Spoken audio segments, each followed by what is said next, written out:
Hi guys. Tonight we step into a world where love was a luxury most women could not afford, and the wedding night was something to survive, not celebrate. Picture yourself in a stone chamber, somewhere in medieval Europe. The year doesn't matter.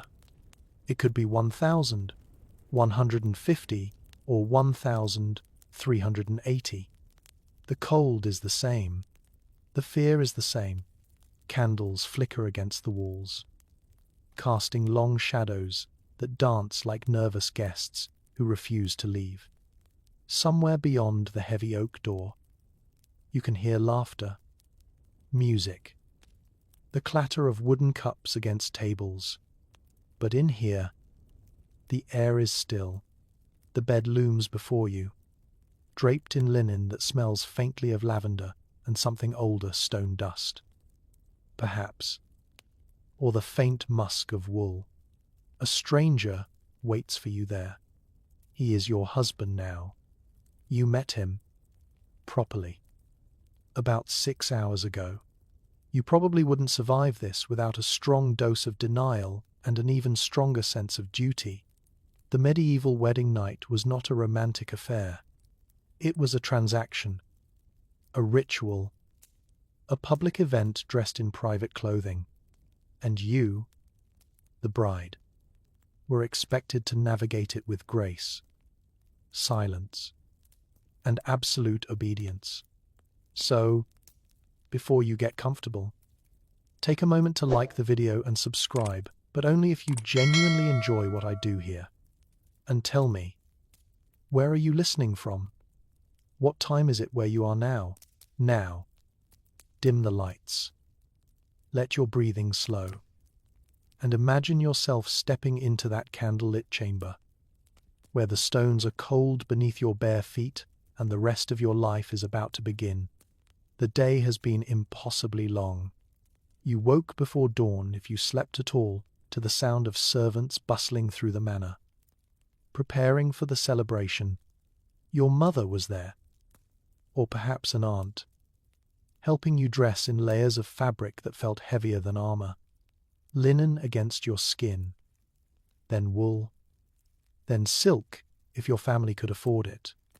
Each layer was a kind of burial, wrapping you tighter and tighter until you could barely breathe. Someone braided flowers into your hair. Someone else pressed a cup of warm ale into your hands, insisting you drink for courage. You don't remember if you did. The church ceremony was a blur of Latin and incense, the priest's voice droning on while you stood beside a man whose face you were still memorizing. Historians tell us that most medieval marriages among the nobility and even the merchant class were arranged, negotiated between families like business contracts, which is exactly what they were. Land, titles, alliances, debts, these were the currencies of marriage, not affection. The average bride had little to no say in who she married. Some met their husbands on the wedding day itself. Others had perhaps a few supervised visits beforehand. Formal affairs where conversation was stilted and chaperones watched every glance. Here's a curious detail historians love to mention. In some regions, particularly in parts of France and the Low Countries, a bride's consent was technically required for a valid marriage. The church insisted upon it. But what did consent mean when you were 14 years old? Your father had already signed the contracts, and refusing would bring shame upon your entire family. Consent, in practice, was a formality. You nodded. You said the words, and just like that, your life belonged to someone else. There's still discussion among historians about how much agency women truly had in these arrangements. Some scholars argue that many brides accepted their fate willingly, understanding that marriage was their best path to security and status. Others point to diaries, letters, and court records that reveal a more complicated picture. Women who wept, women who begged, women who ran. The truth, as always, lies somewhere in the middle, tangled up in centuries of silence. But tonight, we're not thinking about statistics or scholarly debates. Tonight, you are one woman, standing in one room, facing one bed. The chamber is smaller than you expected. Noble families often had dedicated bridal chambers, but even these were modest by modern standards. The bed itself is the largest piece of furniture, a wooden frame with a straw or feather mattress. Depending on your family's wealth, heavy curtains hang from the posts, designed to keep out drafts and prying eyes. Not that prying eyes are easily discouraged tonight. You'll learn that soon enough. The smell of the room is layered, smoke from the hearth, where a small fire struggles against the chill, dried herbs scattered across the floor, rosemary, perhaps, or rue, meant to ward off evil spirits and encourage fertility. There's a faint sweetness, too, from the beeswax candles that flicker on the chest beside the bed. Beeswax was expensive. Tallow candles were more common, and they smelled of animal fat, thick and greasy. But tonight, for you, someone has splurged on beeswax.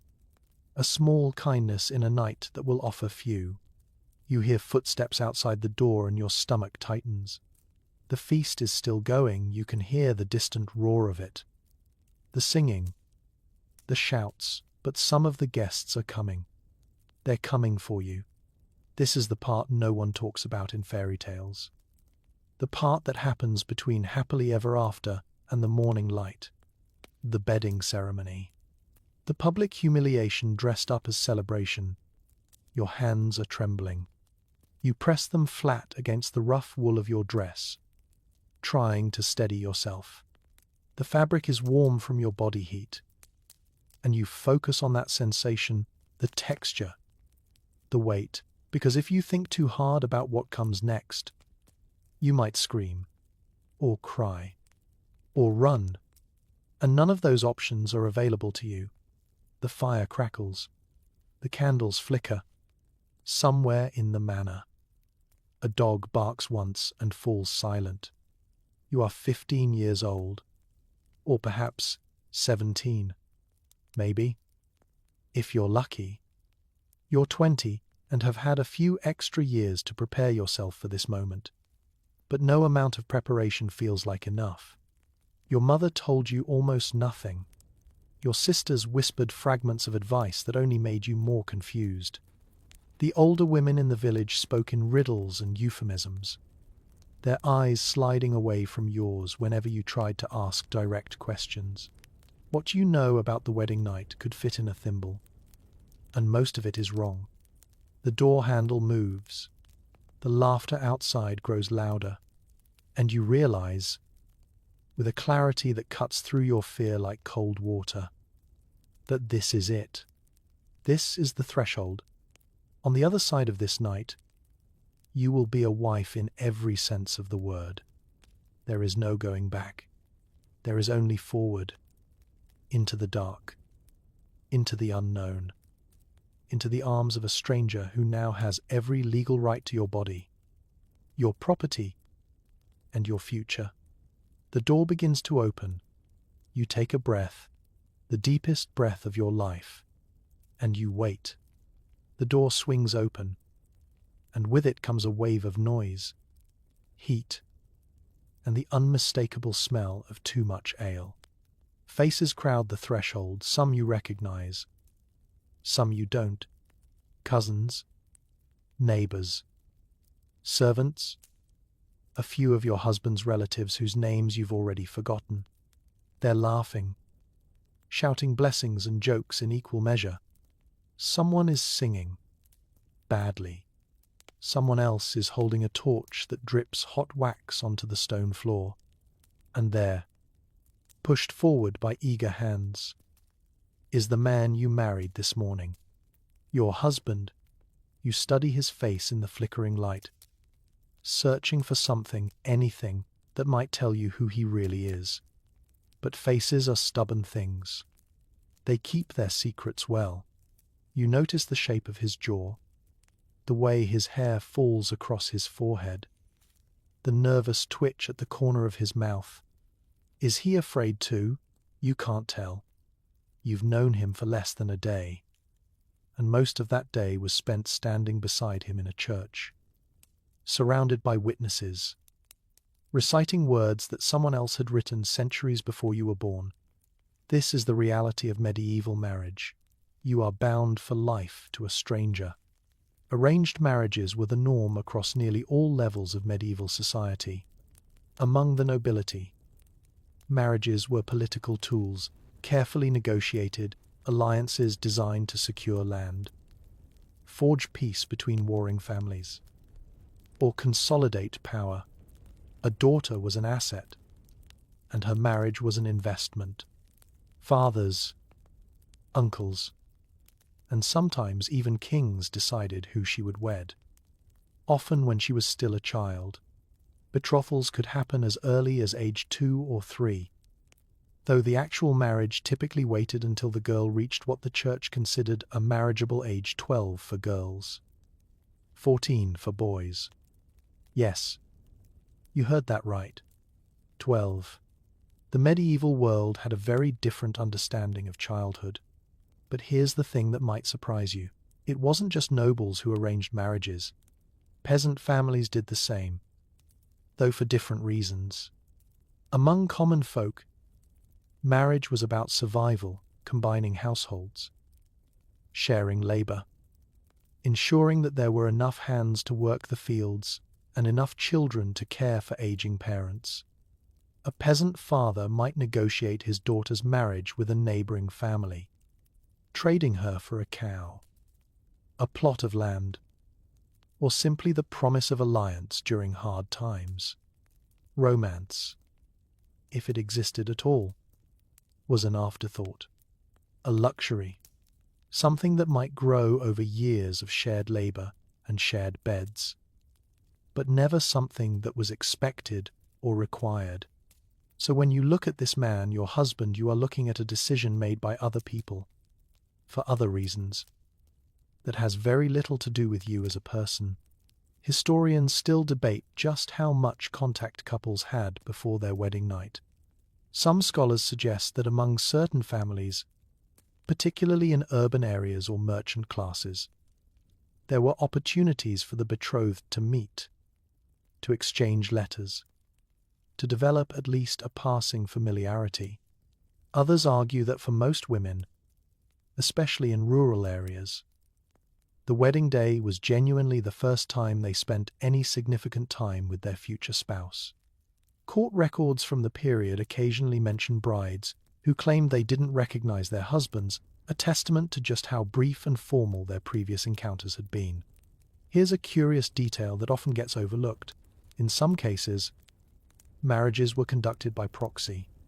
A representative, sometimes a relative, sometimes a hired stand-in, would literally take the groom's place at the altar, speaking the vows on his behalf.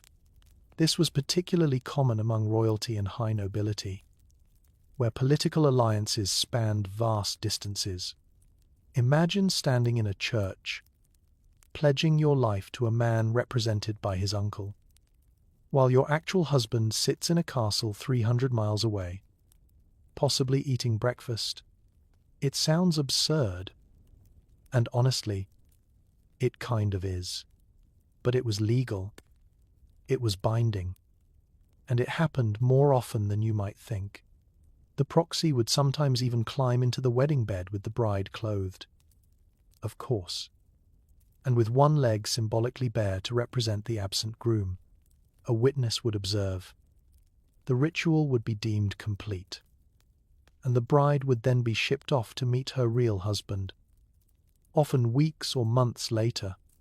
If that doesn't sound romantic, well, congratulations on having reasonable expectations about medieval marriage. But tonight, at least, your husband is here in person. That's something. His hand brushes against yours as the crowd pushes you both further into the chamber, and you feel the roughness of his palm. the warmth of his skin. It's the most intimate contact you've ever had with him. You don't know if he's kind or cruel. You don't know if he snores, if he laughs easily, if he has a temper that flares without warning. You don't know his favorite food or his deepest fear or the sound of his voice when he's tired. You know his name, his family's coat of arms, and the number of acres his father owns. That's the sum total of your knowledge about the man you'll spend the rest of your life beside. The crowd is still jostling, still laughing.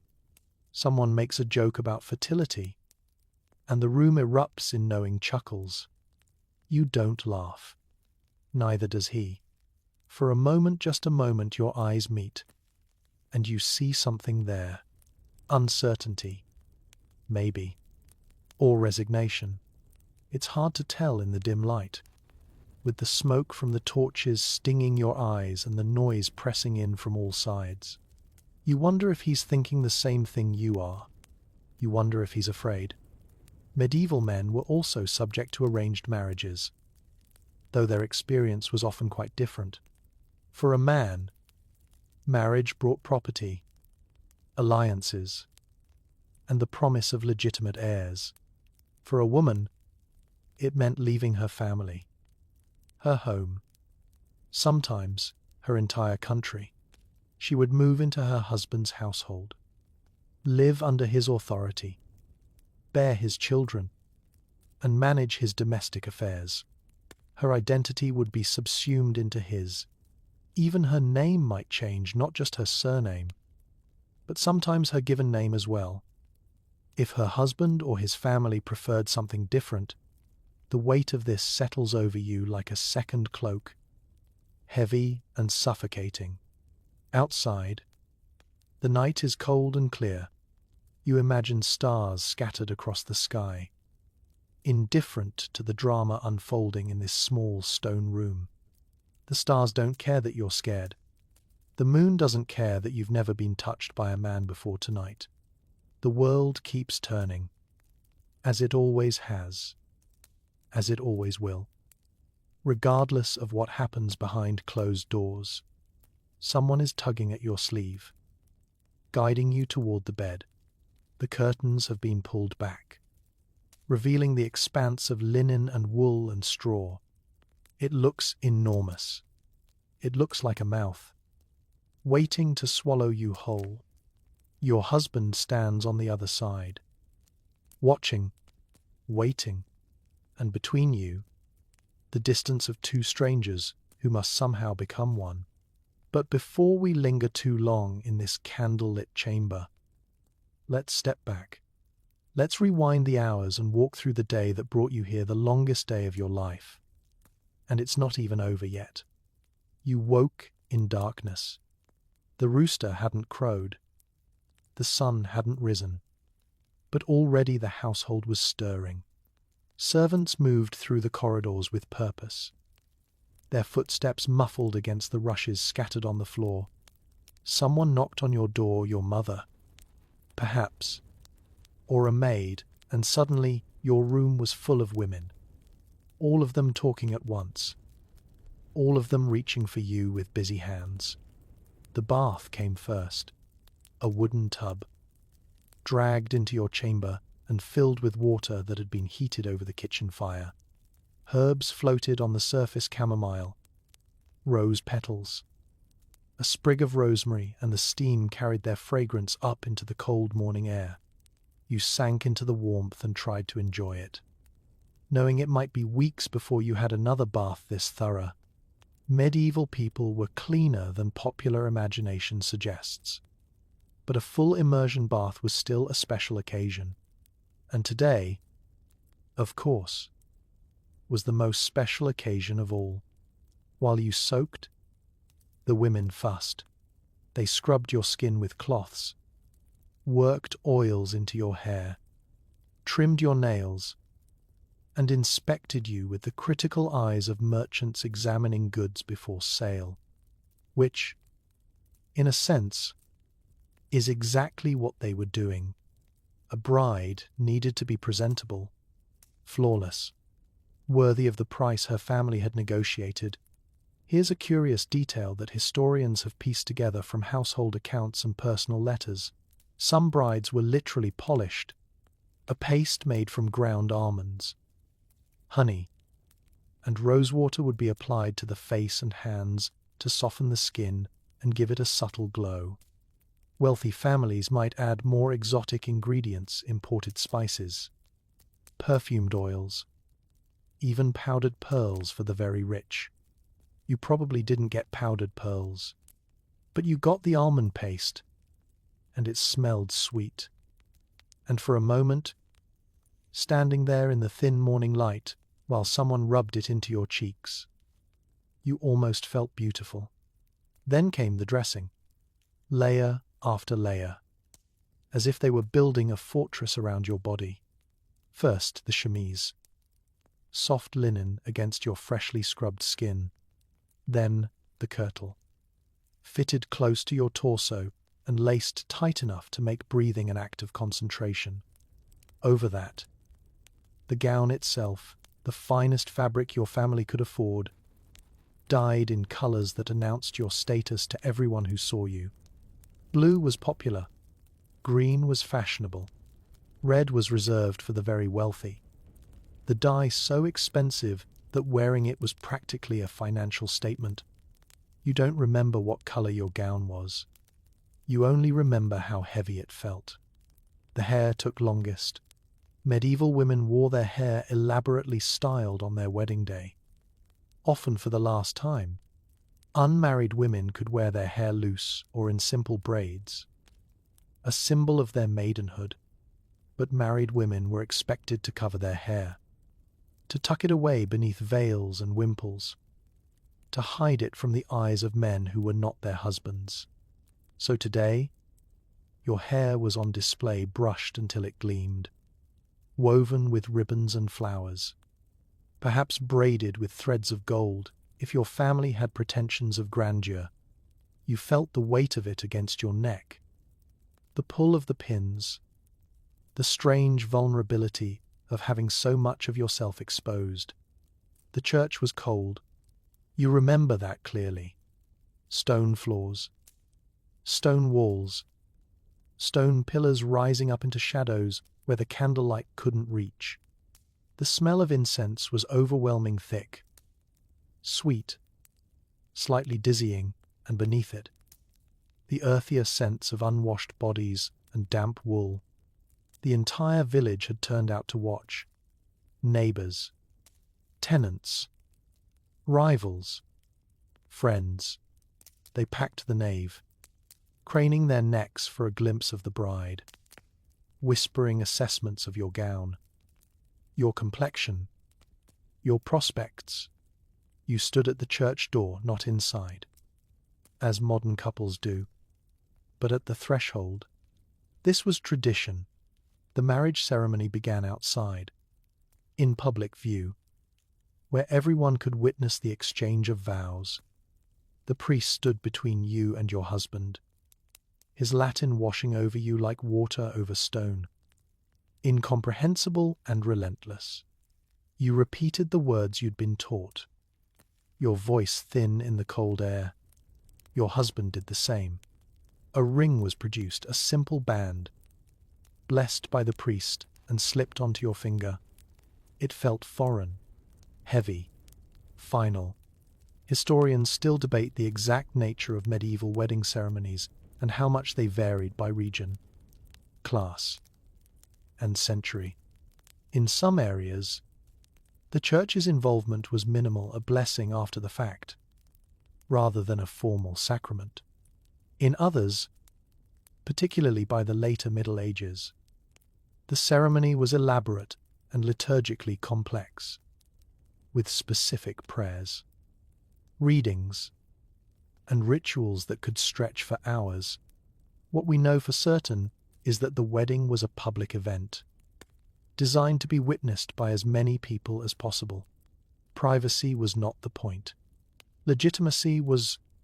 After the vows came the Mass. You knelt on the cold stone floor, your knees aching, your stomach growling You hadn't been allowed to eat before the ceremony, and the fast was catching up with you. The priest droned on. The incense swirled. You stared at the altar and tried not to faint. And then, finally, blessedly, it was over. You were married. You were a wife. The cheering began before you'd even risen from your knees. The crowd surged forward, hands reaching out to touch you, to bless you, to claim a piece of your good fortune. Someone pressed coins into your palm, a tradition meant to ensure prosperity. Someone else threw dried grain at your head, a fertility blessing that left seeds tangled in your carefully arranged hair. You were jostled, congratulated, kissed on both cheeks by relatives you barely recognized. And through it all, your husband stood beside you, equally overwhelmed, equally swept along by the tide of celebration. The feast awaited. Hours of it. Course after course of food you could barely taste. Toast after toast of ale you were expected to drink. Entertainment that ranged from musicians to jugglers to that one uncle who always told the same inappropriate stories. You smiled until your face ached. You nodded until your neck was stiff. You sat in the place of honor and felt every single eye in the hall watching you, measuring you, wondering what would happen when the candles burned low and the guests finally, mercifully, went home. But they haven't gone home yet. The feast is still roaring, somewhere below you, and the bedding ceremony is just beginning. The great hall is a wall of sound, voices layered over voices, laughter crashing against laughter, the rhythmic thud of wooden cups slamming against trestle tables in time with some drinking song you've never heard before. Smoke hangs in the air like a living thing, curling up from the central hearth and the dozens of candles and torches that line the walls. Your eyes sting. Your throat is dry despite the ale someone keeps refilling in your cup. And beneath it all, threading through the chaos like a dark ribbon, is the smell of roasted meat, rich, fatty, overwhelming. You sit at the high table, elevated above the rest of the hall, watching the celebration unfold below you. Your husband sits to your right. His parents sit to your left. You are surrounded by family, both yours and his, now intermingled, now bound together by the words you spoke this morning, but you have never felt more alone. The feast has been going on for hours. You've lost count of how many courses have been served, how many platters have been carried out from the kitchens by sweating servants, how many toasts have been raised in your honor. Medieval wedding feasts were legendary in their excess, a display of wealth and generosity that could make or break a family's reputation. The more food, the more wine, the more entertainment, the more prestigious the match. Your father has been planning this for months, years. Perhaps every roasted swan, every honeyed pastry, every barrel of imported wine represents a calculation, an investment in your future and his legacy. The menu would stagger a modern appetite. Whole roasted pigs, their skin glistening with fat, platters of game birds, pheasant, partridge, quail arranged in elaborate displays, sometimes with their feathers reattached for decoration, fish in sauce, eels in jelly, meat pies the size of shields, their crusts stamped with decorative patterns, and bread, endless bread, trenchers. They're called thick slices of day-old bread that serve as edible plates, soaking up the juices and sauces from whatever meat is piled on top. By the end of the meal, these soggy trenchers will be collected and given to the poor, a gesture of charity that also conveniently disposes of the mess. Here's a curious detail that might make you smile, or wince, or both. At particularly elaborate noble weddings, live birds were sometimes baked into pies. Not cooked birds, live ones. The crust would be sealed, the pie presented to the guests with great ceremony, and when it was cut open, the birds would flutter out in a burst of feathers and panic, delighting the crowd. Remember that nursery rhyme about 24 blackbirds baked in a pie? It wasn't entirely fiction. The medieval love of spectacle extended even to dinner. You pick at the food on your trencher, but you can't really taste it. Nerves have stolen your appetite, and the heavy scent of smoke and grease is making you slightly nauseous.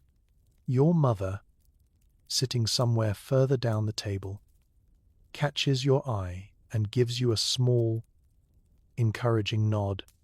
You try to return it, but your face feels frozen, your smile pasted on like a mask. The entertainment is in full swing now. A group of musicians plays in the corner lutes, drums, a wheezing bagpipe that seems slightly out of tune. Jugglers toss balls and knives into the air, their movements hypnotic in the flickering light. A fool capers between the tables, making jokes that grow increasingly bawdy as the evening wears on. The guests roar with laughter. Someone throws a bone at the fool, and he catches it, bows, and pretends to gnaw on it like a dog. More laughter, more ale, and then the jokes start turning toward you. It begins subtly a comment about the cold weather and how newlyweds have ways of staying warm. A wink from an uncle, a knowing chuckle from a cluster of older women. But as the ale flows and inhibitions dissolve, the comments grow more explicit. References to bedsheets and bloodstains, crude rhymes about brides and grooms. Someone starts a song that makes your cheeks burn, and the whole hall joins in.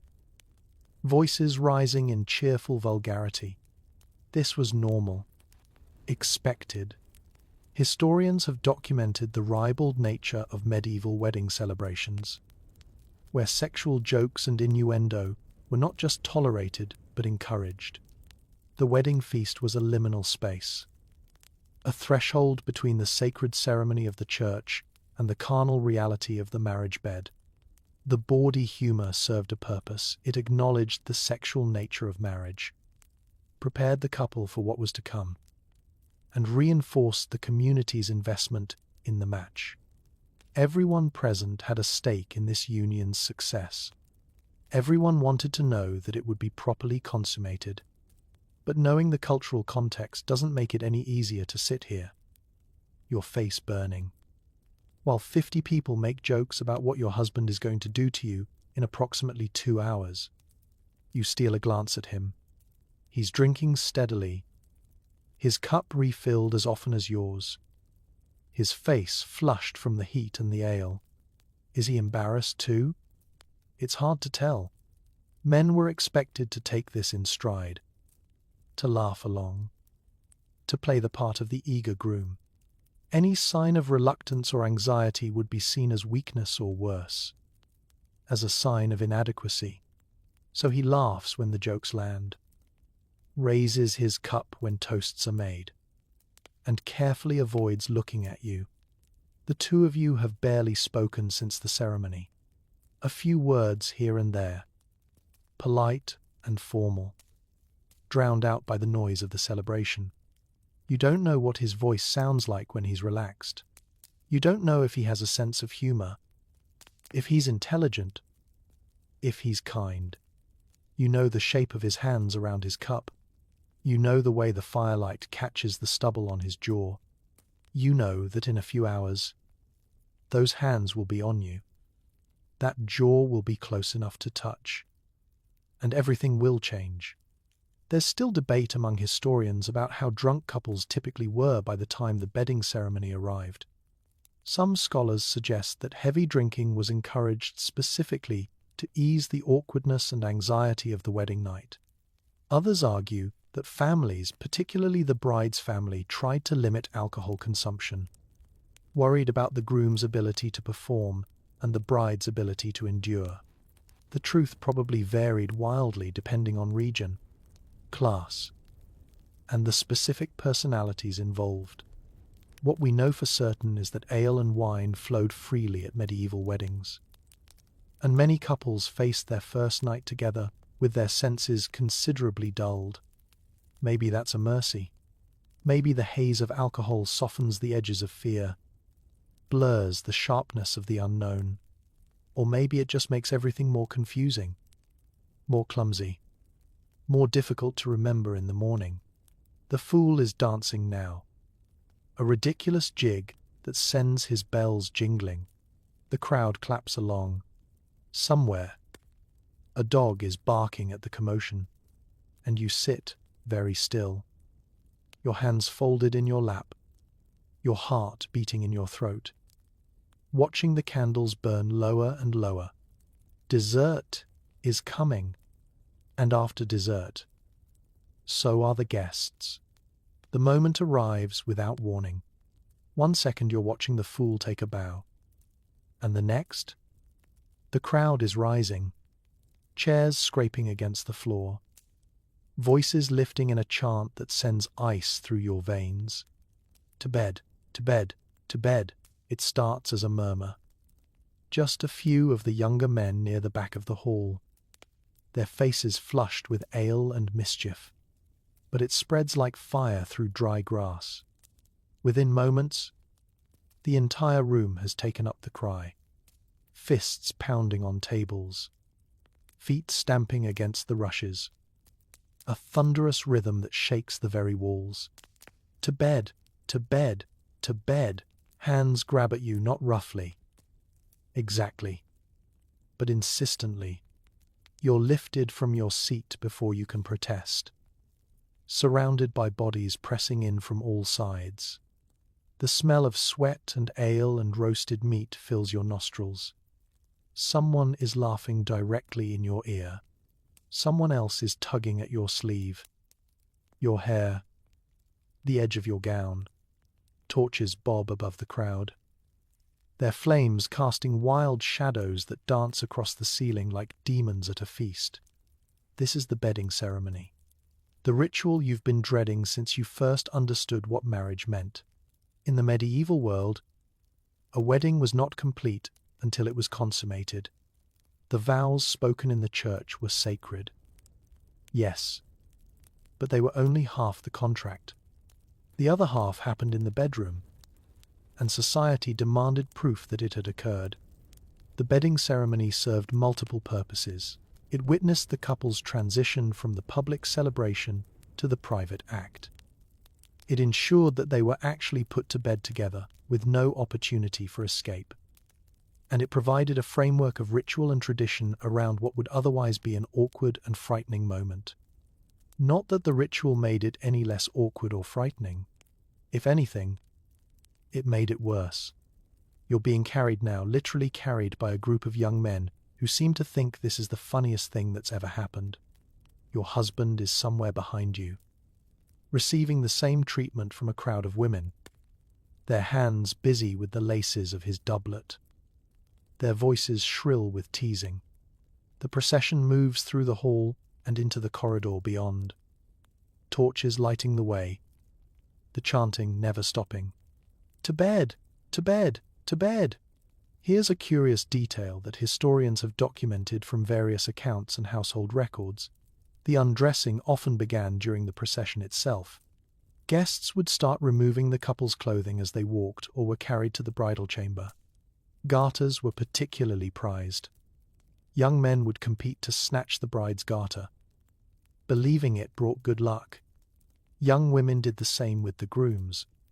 By the time the couple reached the bedroom, they might already be half undressed, their carefully arranged wedding clothes reduced to a disheveled mess. You feel hands at your waist, fumbling with the laces of your kirtle. Someone yanks at your sleeve, and you hear fabric tear a small sound, barely audible over the chaos, but it sends a spike of panic through your chest. This gown cost more than most families earn in a year, but no one cares about that now. The gown is just a shell, a wrapper, something to be discarded on the way to the real prize. The corridor is cold after the heat of the hall, and the sudden chill raises goosebumps on the skin of your arms where your sleeves have been pulled askew. You can see your breath in the torchlight, little puffs of white that disappear as quickly as they form. The stone walls are slick with condensation, and somewhere ahead, a door stands open, spilling candlelight into the darkness. The bridal chamber. The crowd surges forward, pushing you through the doorway and into the room you saw earlier, the room with the bed, the curtains, the faint smell of lavender and beeswax. But now it's transformed. More candles have been lit, filling every surface, their flames reflected in the polished metal of a washing basin, the glass of a small mirror, the threads of gold embroidered on the bed curtains. The fire has been built up, roaring now, casting heat and light in equal measure. Someone has scattered rose petals across the floor. They crush beneath your feet, releasing their fragrance into the heavy air. And the bed? The bed dominates everything, its curtains pulled back to reveal the expanse of white linen, the mound of pillows, the folded coverlet waiting at the foot. It looks enormous. It looks inevitable. Your husband appears beside you, propelled by his own crowd of handlers. His doublet is gone, his shirt untucked and hanging loose, his hair wild from hands that couldn't resist tousling it. He looks as overwhelmed as you feel. For a moment, just a moment, your eyes meet, and something passes between you. Not affection, not yet, but recognition, solidarity. You're both trapped in this together. Performers in a play neither of you wrote. The undressing continues. Women cluster around you, their hands efficient and merciless, stripping away the layers of your wedding clothes until you're standing in nothing but your chemise, the thin linen offering almost no protection against the dozens of eyes fixed upon you. Men do the same to your husband, reducing him to his shirt, his legs bare beneath the hem. The crowd hoots and hollers. Someone makes a comment about his calves. Someone else makes a worse comment about what's hidden higher up. Historians still debate just how far the undressing went during medieval bedding ceremonies. Some accounts suggest that couples were stripped entirely naked before being placed in bed together, the better to ensure that the consummation would actually occur. Others describe more modest arrangements, with chemises and shirts left in place as a thin concession to dignity. Regional variations were significant, and practices evolved over the centuries. What we can say with certainty is that privacy was not a priority. The community had invested in this marriage, and the community demanded to see it through. You're guided toward the bed, your bare feet pressing against rose petals and cold stone. The mattress dips as you sit, the straw rustling beneath the linen. And then you're lying back, your head sinking into pillows that smell of dried herbs and wool. Your husband is deposited beside you, close enough that you can feel the heat of his body, the tremor in his breath. The crowd presses closer, faces leer from the edge of the bed, torchlight turning them into grotesque masks of celebration. Someone throws a stocking yours. You realize with a flush of humiliation, and it lands on your husband's chest. He picks it up, unsure what to do with it, and the crowd roars with laughter. This is entertainment. This is tradition. This is the moment the entire village has been waiting for, and you are lying in a bed, nearly naked, surrounded by strangers who have every intention of watching until the very last possible moment. Remember the quiet chamber from earlier, the stillness, the solitary candles? That peace feels like a dream now, something that happened to someone else, in some other life. The room is chaos. The room is noise and heat and bodies and eyes. But soon, very soon, they will leave. The priest will come. The blessings will be spoken. And the door will finally close. You just have to survive a little longer. A hush falls over the room. It happens so suddenly that you almost miss it. One moment chaos. The next, something approaching silence. The laughter dies away. The jostling stops. Even the torches seem to burn more steadily, their flames calming as if responding to some invisible command. The priest has arrived. He stands in the doorway, a dark figure silhouetted against the corridor beyond, his robes hanging heavy and still. In his hands he carries the tools of his trade, a silver aspergillum for sprinkling holy water, a small vessel of blessed oil, and a censer on a chain, already trailing thin ribbons of smoke. The smell reaches you before he does frankincense and myrrh, the same incense that filled the church this morning, now invading this intimate space with its sacred weight. The guests part to let him through, their faces suddenly solemn, their postures straightening. Even the drunkest among them seems to sober slightly in the priest's presence. This is the moment when the celebration transforms into something else entirely, something holy, something binding in a way that goes beyond contracts and family alliances. You watch him approach the bed, your heart hammering against your ribs, your fingers clutching the linen sheets so tightly that your knuckles ache. The priest's face is unreadable in the candlelight, neither kind nor cruel, simply focused, performing a duty he has performed many times before. He doesn't look at you directly. You're not sure if that's a mercy or an insult. The blessing of the marriage bed was a formal part of medieval wedding tradition, rooted in the church's desire to sanctify every aspect of married life. Marriage was a sacrament, but consummation was the seal that made it unbreakable.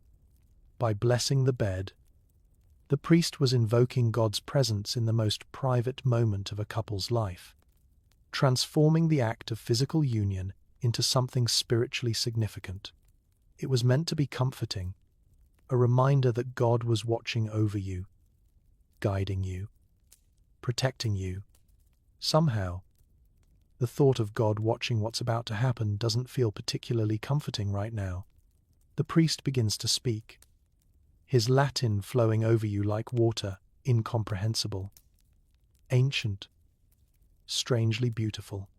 You recognize fragments from the morning ceremony, echoes of prayers and blessings that have been spoken over countless couples in countless bedrooms for hundreds of years. The words themselves don't matter. What matters is the intention behind them, the sacred weight of tradition pressing down on this room, this bed, these two strangers lying side by side in their underclothes. He moves around the bed as he prays, circling it slowly, his censer swinging in measured arcs that fill the air with smoke. The incense is thick now, almost choking, and you breathe shallowly through your mouth to avoid coughing. Your husband shifts beside you, his shoulder brushing against yours, and you feel him tense at the contact. Neither of you moves away.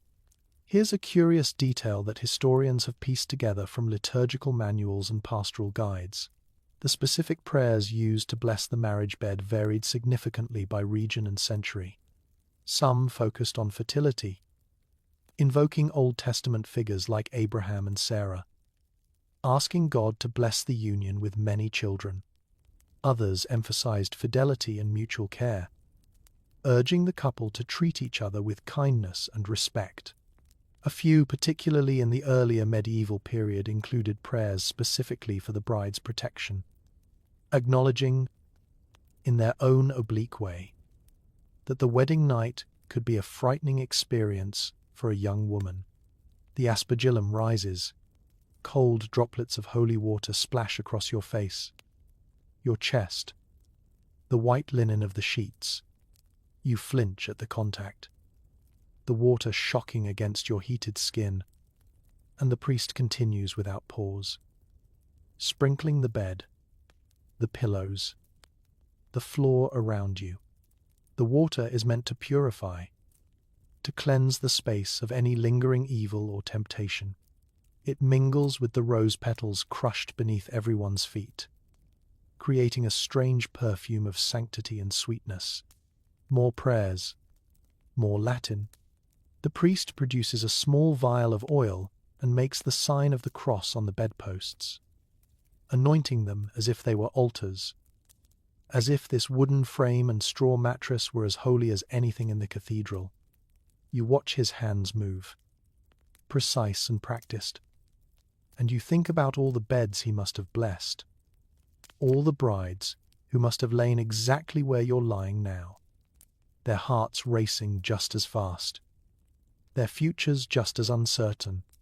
There's still debate among historians about how universal the bed-blessing ritual actually was.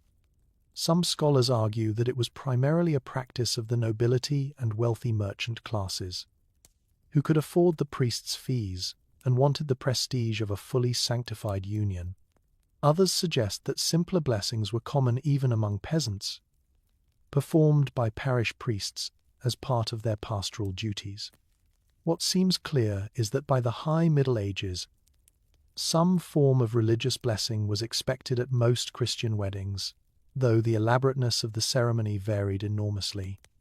The guests have grown restless. You can feel it in the shuffling of feet, the whispered comments passing between those at the back of the room. The solemnity is beginning to crack, ale and anticipation reasserting themselves. Someone giggles. Someone else shushes them. The priest continues, unhurried, indifferent to the crowd's impatience. Finally, he reaches the end of his prayers. His voice rises for the last blessing, a formal invocation that hangs in the smoke-thick air, and then he makes one last sign of the cross over you and your husband. It's done. The bed is blessed. Whatever happens here tonight will happen on consecrated ground. The priest turns to go, and as he passes the foot of the bed, he catches your eye for just a moment. There might be something there, a flicker of sympathy, perhaps, or merely acknowledgement. Then he's gone, swallowed by the crowd, his incense trailing behind him like a ghost. The door is still open. The guests are still here. But something has shifted. The ritual is winding down. The public portion of your wedding night is almost complete. Almost. The women surge forward first, clustering around the bed with goblets of spiced wine and last-minute advice whispered too loudly to be private. Someone presses a cup into your hands and insists that you drink. The wine is warm and sweet, heavily spiced with cinnamon and cloves, and it burns pleasantly as it slides down your throat. You drink deeper than you intended. No one stops you. The men are doing the same with your husband, more backslapping, more crude jokes, more cups of wine thrust into his hands. He drinks too. You both drink. It's expected. It's encouraged. And honestly, right now, you'll take any courage you can get, even if it comes in liquid form. One by one, the guests begin to withdraw. They bow. They wink. They offer blessings that range from sincere to scandalous. The torches are extinguished, carried out by servants who move with practiced efficiency. The crowd thins. The noise fades. And then, at last, the door begins to close. The iron hinges groan softly. The gap narrows, framing the last few faces, your mother's anxious smile, your husband's father's satisfied nod, the priest's dark robes disappearing around a corner. Click. The latch catches. The door is shut. and for the first time since dawn, you are alone with your husband. The silence is deafening. After hours of noise, the church bells, the Latin prayers, the roaring feast, the chanting procession, the sudden absence of sound feels almost physical, pressing against your ears like hands. You can hear your own breathing now, quick and shallow. You can hear the crackle of the fire, the soft hiss of candle wax melting. You can hear your husband shifting on the mattress beside you, the straw rustling beneath his weight. And somewhere beneath all of that, you can hear the echo of your mother's voice, whispering advice you didn't understand. She came to you 3 days before the wedding. You were sitting in your chamber, pretending to embroider, your hands too unsteady to make neat stitches. She closed the door behind her unusual, in a household where privacy was rare, and sat beside you on the narrow bench. Her face was tight with something you couldn't name. Embarrassment, perhaps, or worry, or both. There are things, she said, that happen between a husband and wife. You waited. She didn't continue. The silence stretched between you like a bridge neither of you wanted to cross. Things, she repeated finally, that you must allow. And that was it. That was the entirety of your sex education. Medieval brides were, almost universally, unprepared for what awaited them on their wedding night. This wasn't cruelty. Exactly, or at least, not intentional cruelty. It was simply the way things were done. Sex was not discussed openly, particularly not with unmarried girls whose purity was their most valuable asset. To speak of such matters was considered improper, even dangerous. Knowledge, people believed, led to curiosity. Curiosity led to sin. Better to keep young women ignorant until the moment ignorance was no longer an option. But mothers tried. Sisters tried. In the days and hours before the wedding, women gathered around the bride and offered what guidance they could, fragments of wisdom passed down through generations, wrapped in metaphor and euphemism until the original meaning was almost lost. Your mother's advice was typical. Your older sister, married 2 years now, was slightly more helpful. She came to you the night before the wedding, slipping into your chamber after the household had gone to sleep. Her candle cast dancing shadows on the walls as she sat on the edge of your bed and took your hands in hers. "It hurts," she said quietly. "The first time. Maybe the second and third as well. But it gets better." You asked her how much it hurt. She looked away. "Like being pinched," she said. "But inside, and then it's over. And you sleep. And in the morning you're still yourself. Just different." Here's a curious detail that historians have uncovered from personal letters and confessional guides. Some mothers gave their daughters physical advice that ranged from practical to bizarre. Relax your body. Close your eyes. Think of something pleasant. Bite down on a cloth if you need to. One 15th century letter mentions a mother advising her daughter to recite prayers during the act, not for spiritual protection, but simply to give her mind something to focus on besides what was happening to her body.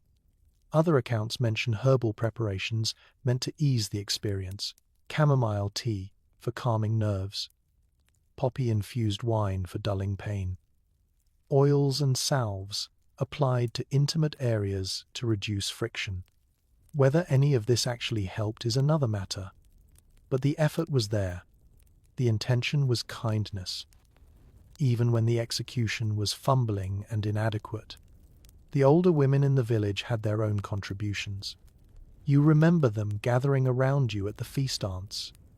Neighbors.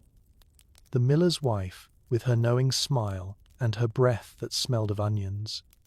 They spoke in riddles you couldn't decipher, their eyebrows waggling, their elbows nudging your ribs. Just lie still and let him do his business. One of them said, "Think of England." Another added, and then cackled at her own joke. You didn't understand what England had to do with anything. You still don't. Historians still debate how much practical knowledge medieval women actually possessed about sex and reproduction. Some scholars argue that in rural communities, where people lived in close quarters with animals and with each other, the basic mechanics of reproduction were common knowledge from childhood. Girls saw animals mate. They heard their parents through thin walls. They witnessed births, animal and human, and absorbed information through observation, even when no one spoke of it directly. Others suggest that this passive knowledge was often incomplete or distorted, leaving many brides with misconceptions that made the wedding night even more confusing. What we can say with certainty is that the burden of sexual education fell almost entirely on informal networks of women, mothers, sisters, aunts, friends. These were the teachers, passing down whispered wisdom in stolen moments, trying to prepare young brides for an experience that defied easy explanation. Your sister squeezed your hands that night, her eyes bright with reflected candlelight. "You'll survive it," she said. "We all do." It wasn't much comfort, but it was something. Now, lying in this blessed bed with its holy water still damp on the sheets, you think about her words. "You'll survive it." The same thing women have been telling each other for centuries. Probably the same reassurance passed from generation to generation like a secret inheritance, more valuable than any dowry. The fire pops, sending a spray of sparks up the chimney. You flinch at the sound. Your nerves wound so tight that everything startles you. Your husband, you really should start thinking of him by his name. But somehow you can't quite manage it, yet shifts again. And this time his hand brushes against yours. You both freeze. His skin is warm, slightly rough. You can feel the calluses on his palm, evidence of a life spent riding horses and handling swords. The activities expected of a man of his station. He doesn't pull away. Neither do you.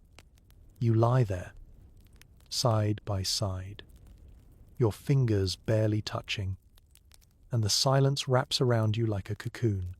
What did his father tell him? You wonder. What whispers did he receive from brothers, uncles, older friends? Men had their own networks of advice, though the content was surely different. They were told to be confident, to take charge, to claim what was rightfully theirs. Were they ever told to be gentle, to be patient, to consider that the trembling girl in the bed beside them was just as frightened as they were? Or more so. Maybe, maybe not. You have no way of knowing. The candles burn lower. The rose petals on the floor have wilted now, their fragrance fading, their edges curling brown. The incense from the priest's censer still lingers in the air, mixing with the smoke from the fire and the faint mustiness of the bed curtains. Your husband clears his throat. The sound is startlingly loud in the quiet room. He begins, and stops. You wait. He doesn't continue. Another silence, another eternity. And somewhere, in a chamber far away, your mother is probably lying awake too, staring at her own ceiling, wondering if the whispered advice she gave you was enough. It wasn't. It never is. But here you are anyway, on the threshold of everything, carrying the weight of all those whispers into the dark. His hand is still touching yours. You focus on that point of contact, the warmth, the pressure, the slight tremor you can feel running through his fingers. Is he nervous too? The thought is almost comforting. Almost. But comfort is not what this night is about. You need to understand something. Something that the candlelight and rose petals and blessed sheets might make you forget. This is not romance. This is not love. This is a contract. And tonight is the moment the contract becomes binding. In the medieval world, marriage was first and foremost a legal arrangement. The church might dress it in the language of sacrament and blessing. Poets might sing of courtly love and devotion. But underneath all the ceremony was a simple transaction. Families exchanged daughters for land, for titles, for alliances, for peace. A bride was currency, and her value was measured in the children she could produce specifically. The sons, the male heirs who would carry forward a family's name, inherit its property, and continue its bloodline into the next generation. Consummation was the seal on this contract. Without it, a marriage could be annulled. Without it, any children born later might be questioned, their legitimacy challenged by rivals and enemies.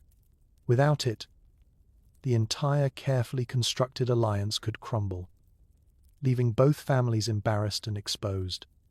So tonight, whether you're ready or not, whether you want to or not, you must fulfill your end of the bargain. The legal framework surrounding consummation was remarkably detailed.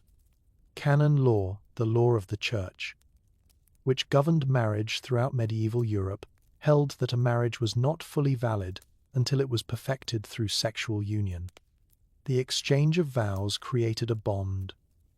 Yes, but that bond remained incomplete, breakable, until the physical act occurred. This is why annulments were possible in cases of non-consummation, because, technically, the marriage had never truly happened.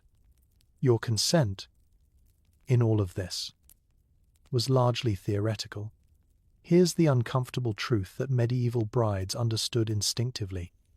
Even if no one spoke it aloud, once the vows were exchanged, a woman's body belonged to her husband. The concept of marital rape did not exist in medieval law. A husband had what was called conjugal rights, the legal entitlement to his wife's body whenever he wished. Refusal was not an option. Not legally. Not socially. Not practically. You could say no. You could beg, cry, plead. But the law would not protect you, and society would judge you for failing in your wifely duties. Historians have debated the practical reality of this legal framework. Some argue that while the laws were harsh, many individual marriages were characterized by mutual respect and negotiation. Husbands who listened to their wives, who treated them as partners rather than property. Others point to court records, confessional manuals, and personal accounts that reveal a darker picture, one of coercion, violence, and suffering behind closed doors. The truth, as always, lies somewhere in the complicated middle, varying enormously based on the personalities involved, the region, the class, the specific circumstances of each unique marriage. But the law is the law, and tonight, the law says your husband may claim what is his. The fire has burned down slightly. The flames lower now, casting longer shadows across the walls. You watch them dance those shadows and you think about the contract your father signed. You never saw it yourself. Women rarely did. But you know it exists. A document covered in neat script and official seals, detailing exactly what your family gave and what they received in return. Land, probably money, perhaps a promise of military support, or trading rights, or the settlement of some old debt.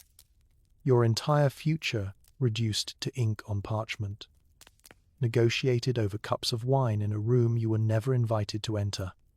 Remember the church ceremony this morning, the words you repeated, The ring slipped onto your finger. The priests droning Latin. All of that was prelude. Important. Yes, necessary for the church's blessing, but still only the first half of a two-part ritual. Tonight is the second half. Tonight is when the contract becomes real. Here's a curious detail that might surprise you.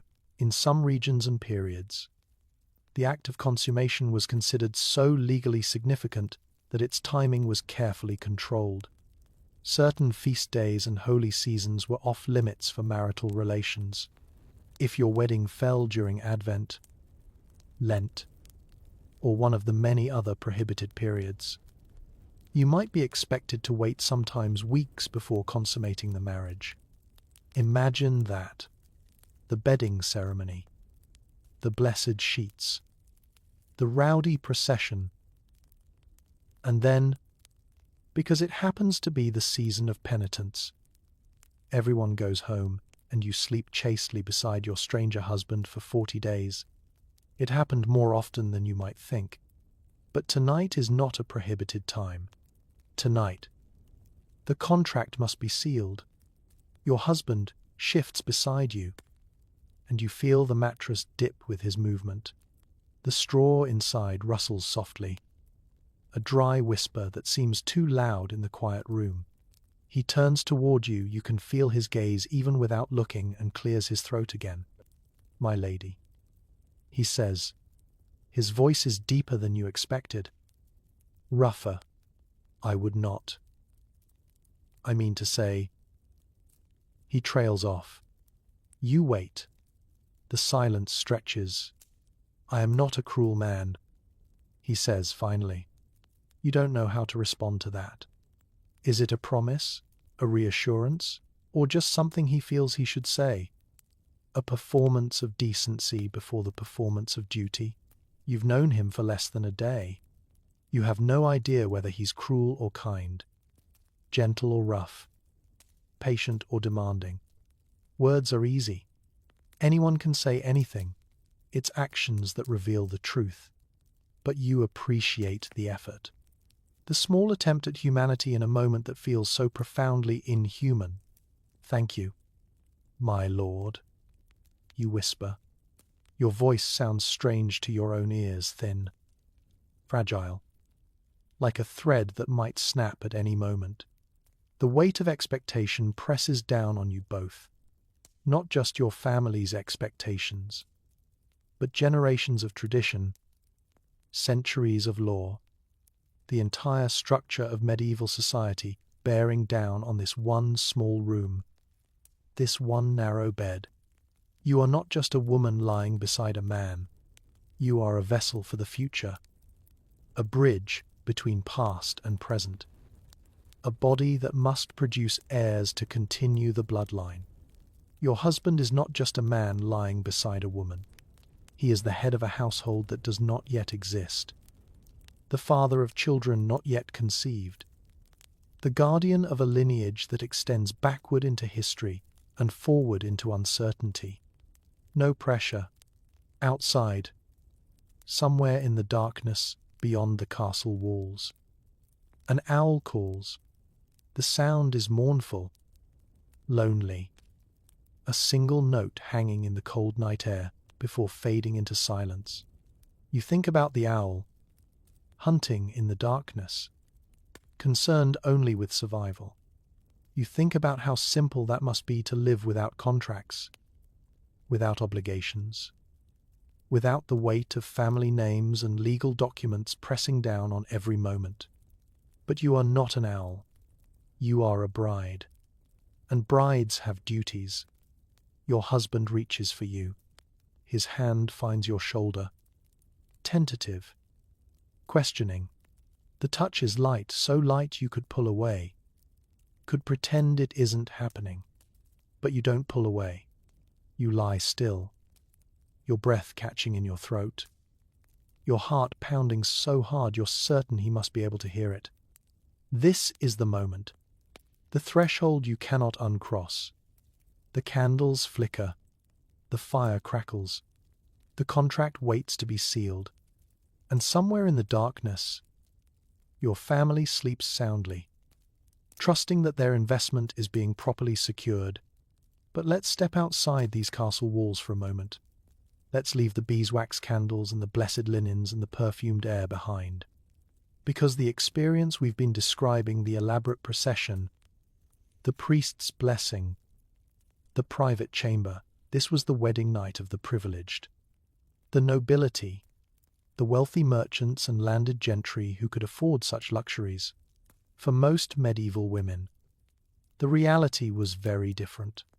Picture yourself now not in a castle, but in a cottage, a single room, perhaps 12 feet by 12 feet, with walls of wattle and daub that let in every whisper of wind. The floor is packed earth, covered with rushes that haven't been changed in weeks. The smell hits you immediately, smoke from the central hearth, where a small fire struggles to warm the space, mixed with the mustier scents of animals and unwashed bodies and the lingering traces of whatever was cooked for dinner. The only light comes from that fire and a single tallow candle, its flame sputtering and yellow, giving off a greasy odor that clings to everything it touches. This is where most medieval people lived, and this is where most medieval brides spent their wedding night. There's no private chamber here, no curtained bed, no rose petals, no silver aspergillum flinging holy water across crisp linen sheets. There's just a straw pallet in the corner, barely large enough for two, separated from the rest of the room by nothing more than a thin hanging cloth, if you're lucky. Your new husband's parents sleep on the other side of that cloth. His younger siblings are curled up near the fire. The family cow, kept indoors during the colder months, shifts and lows softly from its corner near the door. Welcome to your wedding night. The class divide in medieval Europe was not just a matter of money, it was a matter of privacy. Privacy, as we understand it today, was a luxury that most people simply could not afford. Peasant families lived together in close quarters, sleeping in the same room, often in the same bed. Children grew up hearing their parents' intimate moments. Newlyweds were expected to consummate their marriage within earshot of relatives. The idea of a separate bedroom, a locked door, a space that belonged exclusively to a married couple, these were fantasies for most of the population. Here's a curious detail that historians have documented from manor records and household inventories. In many peasant homes, the marriage bed was the most valuable piece of furniture the family owned. A proper wooden bed frame with a straw mattress might represent a significant investment, months of savings, carefully accumulated. Some couples didn't even have that. They slept on loose straw piled on the floor, perhaps with a woolen blanket if they were fortunate. The romantic image of the marriage bed, so central to noble wedding rituals, was for many ordinary people just a heap of straw shared with fleas. But if the physical conditions were harsher, the emotional landscape was sometimes gentler. Peasant marriages, while still arranged, tended to involve more input from the couple themselves, without vast estates to protect or political alliances to forge. Parents had less incentive to control every aspect of their children's marriages. Young people in the same village might know each other from childhood, might have worked side by side in the fields, attended the same church, danced at the same festivals. By the time wedding day arrived, they were rarely strangers. You might have known your husband for years. You might have stolen glances at him across the village green, felt your heart quicken when he smiled in your direction, even exchanged a few words when your families weren't watching. The match might still have been arranged, your father negotiating with his father over dowries and land use, but there was space, sometimes, for preference to play a role. She fancies the miller's son, a mother might tell her husband. And if the miller's son came from a decent family with a few acres to his name, the match might be made. Historians still debate just how much romantic choice peasant couples actually had. Some scholars paint an almost idyllic picture of rural courtship, with young people falling in love at harvest festivals and their indulgent parents blessing the unions. Others argue that economic pressures were just as powerful among the peasantry as among the nobility, that a daughter was still a commodity, traded for land or labor or livestock, and her feelings were secondary at best.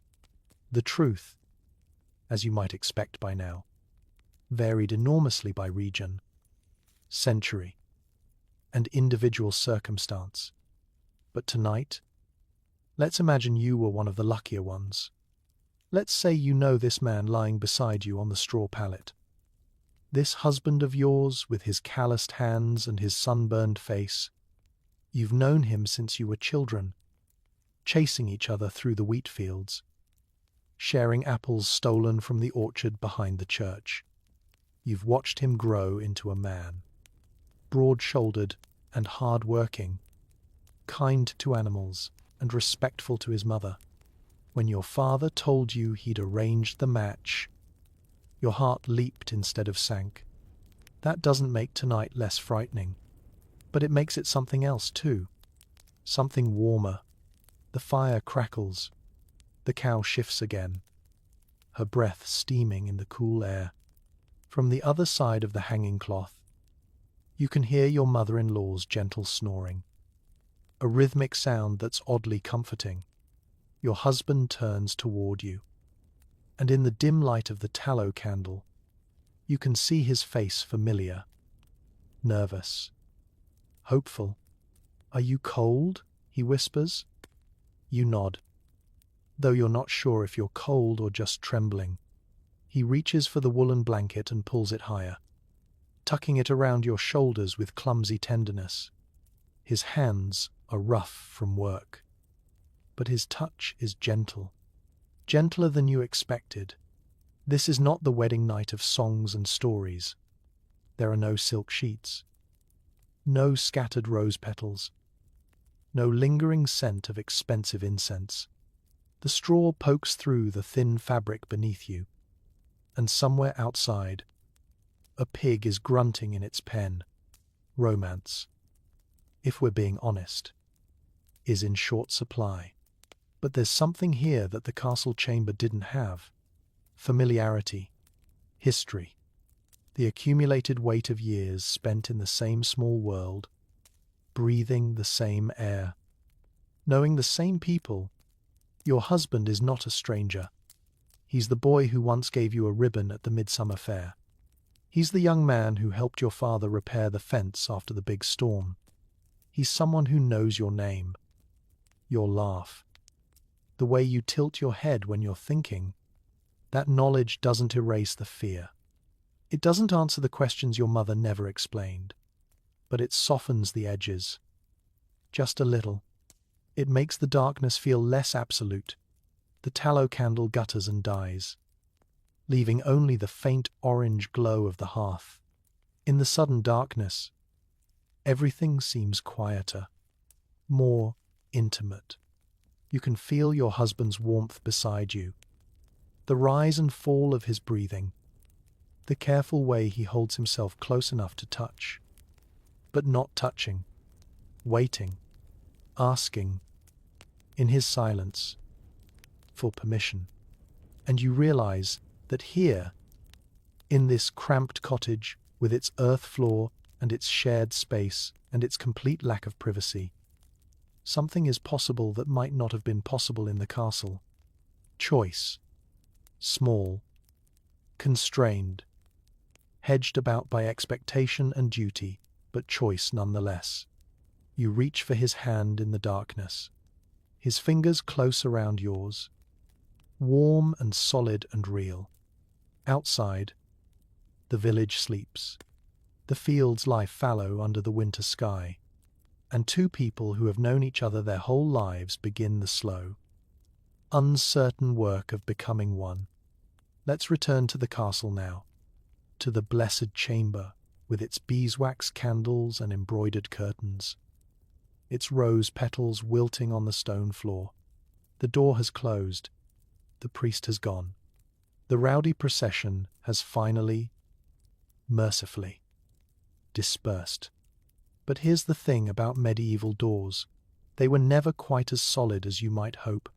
You lie in the darkness, acutely aware of every sound, the fire settling in the hearth, your husband's breathing beside you, the distant echo of the feast still carrying on somewhere below, muffled by stone walls but never entirely silent.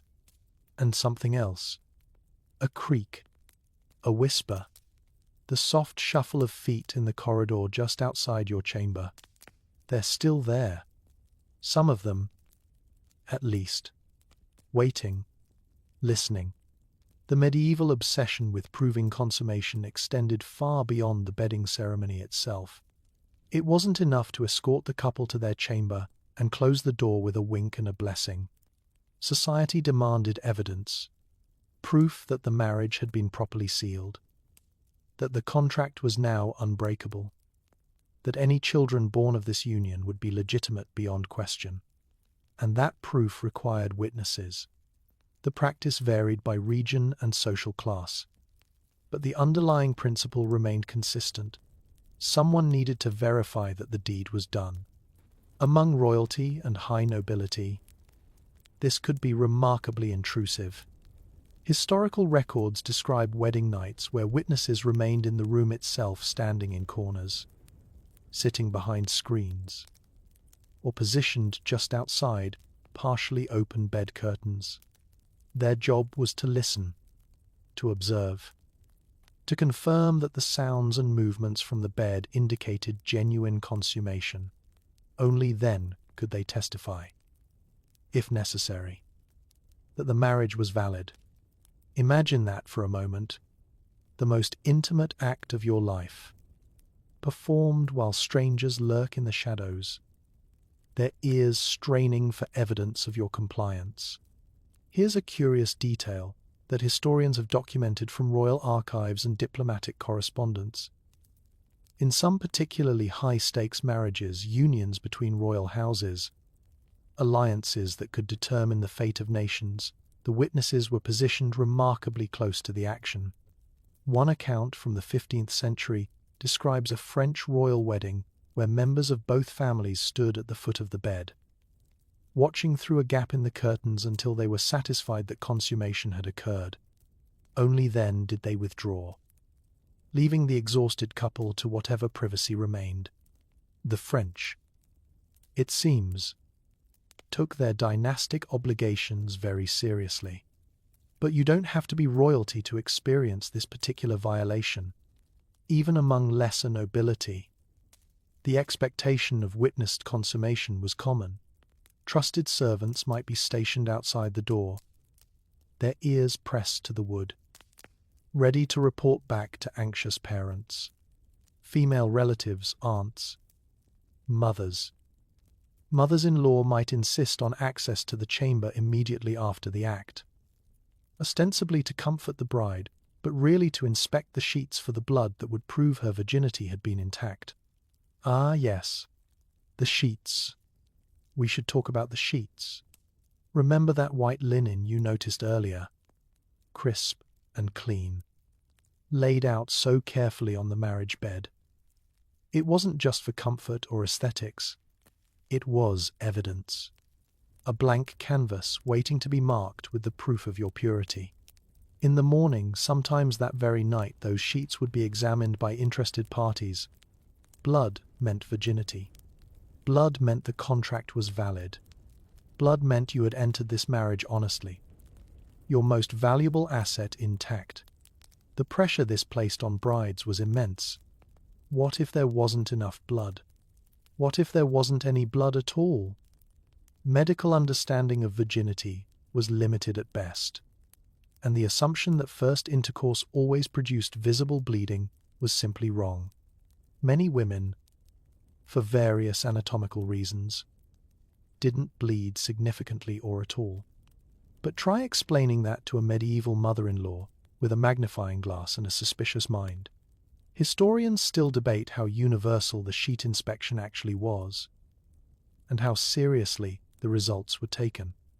Some scholars argue that the ritual was largely performative, a symbolic gesture that families went through to satisfy social expectations, with any ambiguous results quietly overlooked.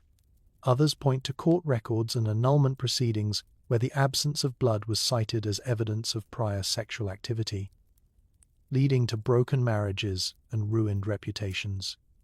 The stakes were real, even if the science was nonsense. Some brides, understandably terrified of failing this particular test, took matters into their own hands. There are accounts of women concealing small vials of animal blood in their bedding, ready to be discreetly spilled at the appropriate moment. Others pricked their fingers or deliberately scratched themselves to ensure that something red would stain the sheets. One medieval advice text, written ostensibly to help midwives detect deception, inadvertently provides a detailed guide to exactly these tricks, which suggests they were common enough to worry about. Resourceful women, making the best of an impossible situation. There's something almost admirable about it, in a grim sort of way. Back in your chamber, the shuffling outside the door has quieted, but you know they're still there. You can feel their presence like a weight, their curiosity and expectation seeping through the cracks in the wood. Every sound you make, every rustle of sheets, every whispered word, every intake of breath might be heard, interpreted, reported. Privacy, that precious thing you've taken for granted your entire life, has evaporated like morning dew. You are not alone in this bed, no matter how it might appear. You are surrounded by invisible observers, their judgments waiting to descend. Your husband seems to feel it too. He moves cautiously, almost apologetically, as if aware that every action is being monitored. The bed curtains are drawn now, thick fabric that blocks the light but does nothing for sound, and behind them, you exist in a small, enclosed world that feels both intimate and exposed. The fabric smells of dust and old lavender, and when you brush against it, it sways gently, a reminder of how thin the barrier really is. Should I? He begins, and stops. His voice is barely a whisper. Conscious of listening ears, you don't know how to answer. What is there to say? The situation is what it is. The expectations are what they are. You could scream. You suppose you could refuse, but the consequences of that refusal would follow you for the rest of your life. Annulment, disgrace, a return to your family in shame. And for what? The act would still have to happen eventually. Assuming you ever wanted to be properly married, better to get it over with. Better to perform the role you've been assigned and hope that the witnesses are satisfied quickly. This is the calculus running through your mind as you lie in the blessed bed with its holy water spots drying on the linen. Not romance, not even acceptance, just cold, clear practicality. The understanding that you have very few choices, and none of them are good, and the best you can do is minimize the damage. The fire has burned low now, just embers glowing orange in the hearth. The beeswax candles have guttered out one by one, leaving only darkness and warmth and the weight of waiting. Outside, footsteps retreat finally, mercifully down the corridor. Perhaps they've heard enough. Perhaps they've decided to trust that nature will take its course. Or perhaps they're just getting more wine, and they'll be back soon. Either way, the moment has arrived. The door may be closed, but it never fully closes. The witnesses may have withdrawn, but their expectations remain, pressing in from all sides, and you and your husband, two strangers in a blessed bed, must find a way to navigate this together, alone, but never truly alone. Dawn arrives slowly, creeping through the gaps in the shutters like a reluctant guest. You watch the light change grey first, then pale gold, then something warmer that paints stripes across the bed, curtains and catches the dust motes floating in the still air. You haven't slept. Or maybe you have. In fragments, drifting in and out of a strange half-consciousness that never quite felt like rest. The fire has died completely now. Nothing but cold ash in the hearth. The chill has returned to the room, settling over your exposed skin like a second sheet. Beside you, your husband breathes steadily, deeply, asleep, or pretending to be. You're not sure which. And then you hear it, footsteps in the corridor, voices, the rattle of a key in the lock. The morning has officially begun. The door swings open without ceremony. And suddenly the chamber is full of people again. Women, mostly. Their faces bright with curiosity and the particular satisfaction of those who've been waiting for news. Your mother-in-law leads the procession, her eyes sweeping the room with practiced efficiency. Behind her come servants carrying basins of warm water, fresh linens, trays with bread and watered wine, and behind them, hovering near the doorway with expressions ranging from anxious to smug, are representatives from both families. They've come for the sheets. You knew this was coming. Remember that white linen, laid out so carefully on the blessed bed? Your mother-in-law approaches the bed with the air of an inspector examining goods at market, which, in a sense, is exactly what she is. She reaches for the coverlet, pulling it back with one efficient motion, and there, exposed to the grey morning light, lies the evidence of your wedding night. The inspection is brief but thorough. Eyes scan the fabric, searching for the telltale stains that will confirm everything went according to plan. You lie frozen, your face burning, as strangers examine the most intimate details of your night. This is normal. You remind yourself, this is tradition. This is what happens to every bride, in every castle, in every village across Christendom. That doesn't make it any less humiliating. Here's a curious detail that historians have gleaned from household accounts and ceremonial records. In some noble families, the stained sheet was actually displayed publicly, hung from a window, draped over a balcony, paraded through the household for all to see. The message was clear, the marriage was valid, the bride was pure, the contract was sealed. In Spain, this practice persisted well into the early modern period, with the proof of virginity becoming an essential part of wedding celebrations. Guests would cheer, musicians would play, and the bloody sheet would flutter in the breeze like a particularly intimate flag. Fortunately, your family isn't quite that theatrical. The inspection is conducted privately, or as privately as anything can be, with 8 people crowded into your bedroom, and whatever verdict is reached is communicated through nods and murmurs, rather than public proclamation. You see your mother-in-law's shoulders relax slightly. You see the tension drain from your own mother's face. Visible now near the doorway. Relief. Satisfaction. The deal has been honored. And then comes the morning gift. The Morgengabe, as it was called in Germanic tradition, was a present given by the husband to the wife on the morning after their wedding night.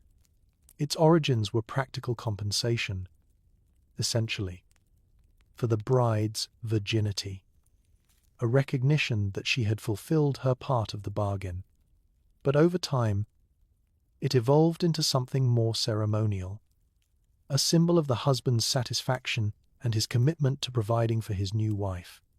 Your husband is awake now, sitting up in bed with a slightly dazed expression of someone who's been thrust into performance before he's fully conscious.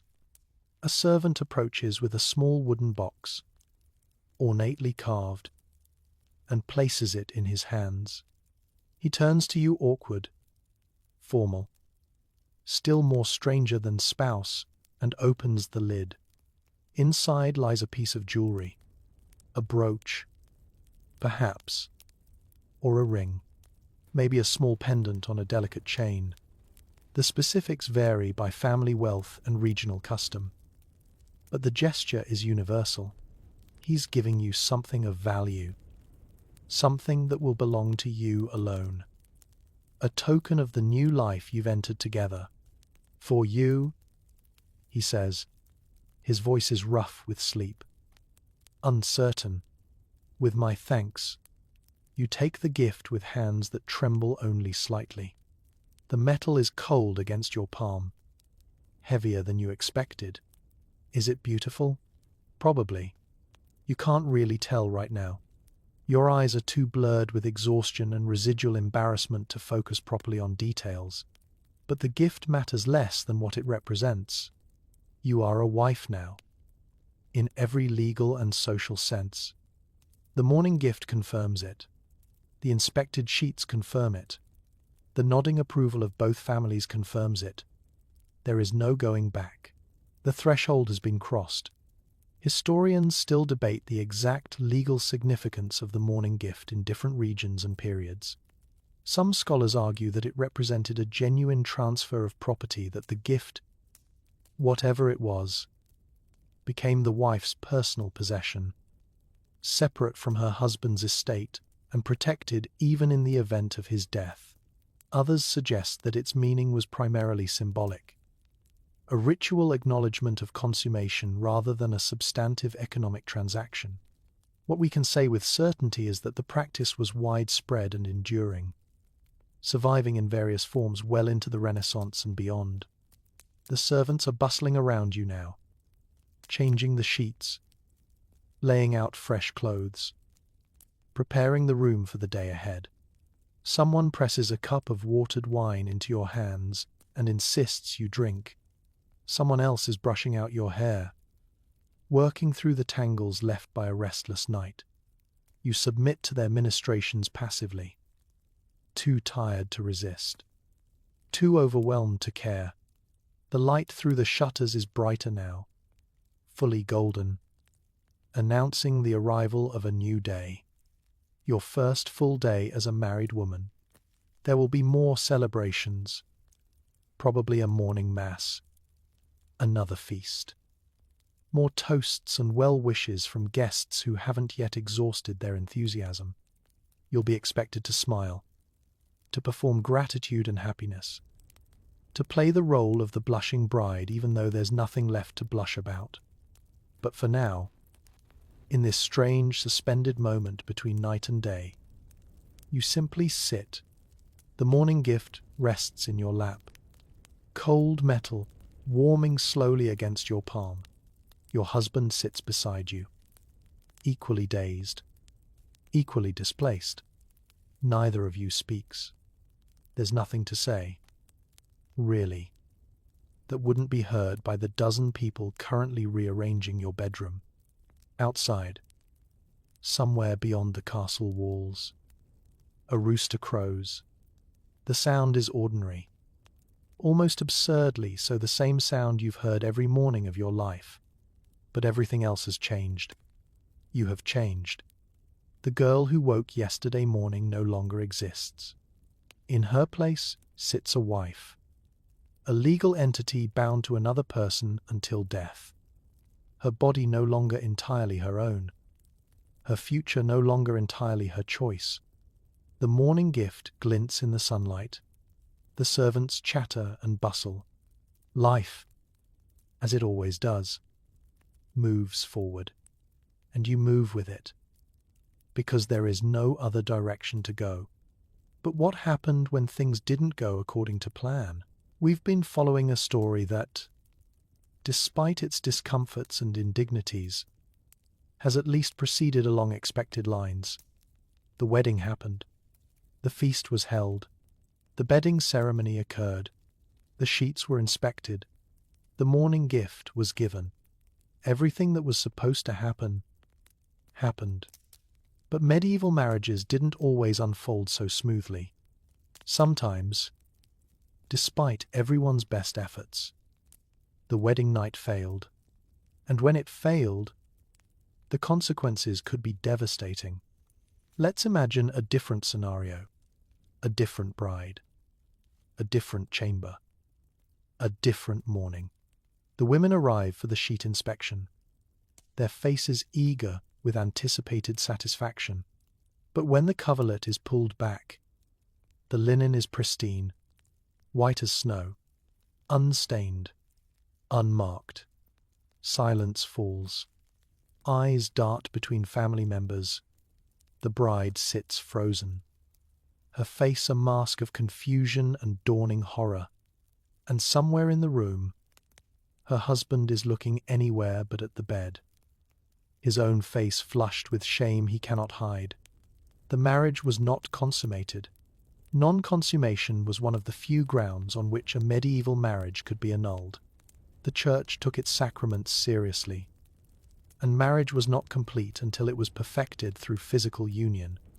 If that union never occurred, whether due to impotence, refusal, or some other impediment, the marriage could be declared invalid, dissolved as though it had never existed at all. This might sound like a convenient escape route for unhappy couples, and occasionally it was used that way. But the process of proving non-consummation was anything but convenient. It was invasive, humiliating, and conducted with the full bureaucratic weight of the medieval Church. Here's a curious detail that historians have uncovered from ecclesiastical court records.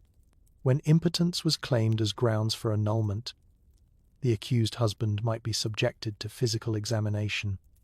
Church-appointed inspectors, sometimes physicians, sometimes midwives, sometimes simply honest women from the community, would examine his body, looking for signs of dysfunction or deformity. In some cases, these examinations went further.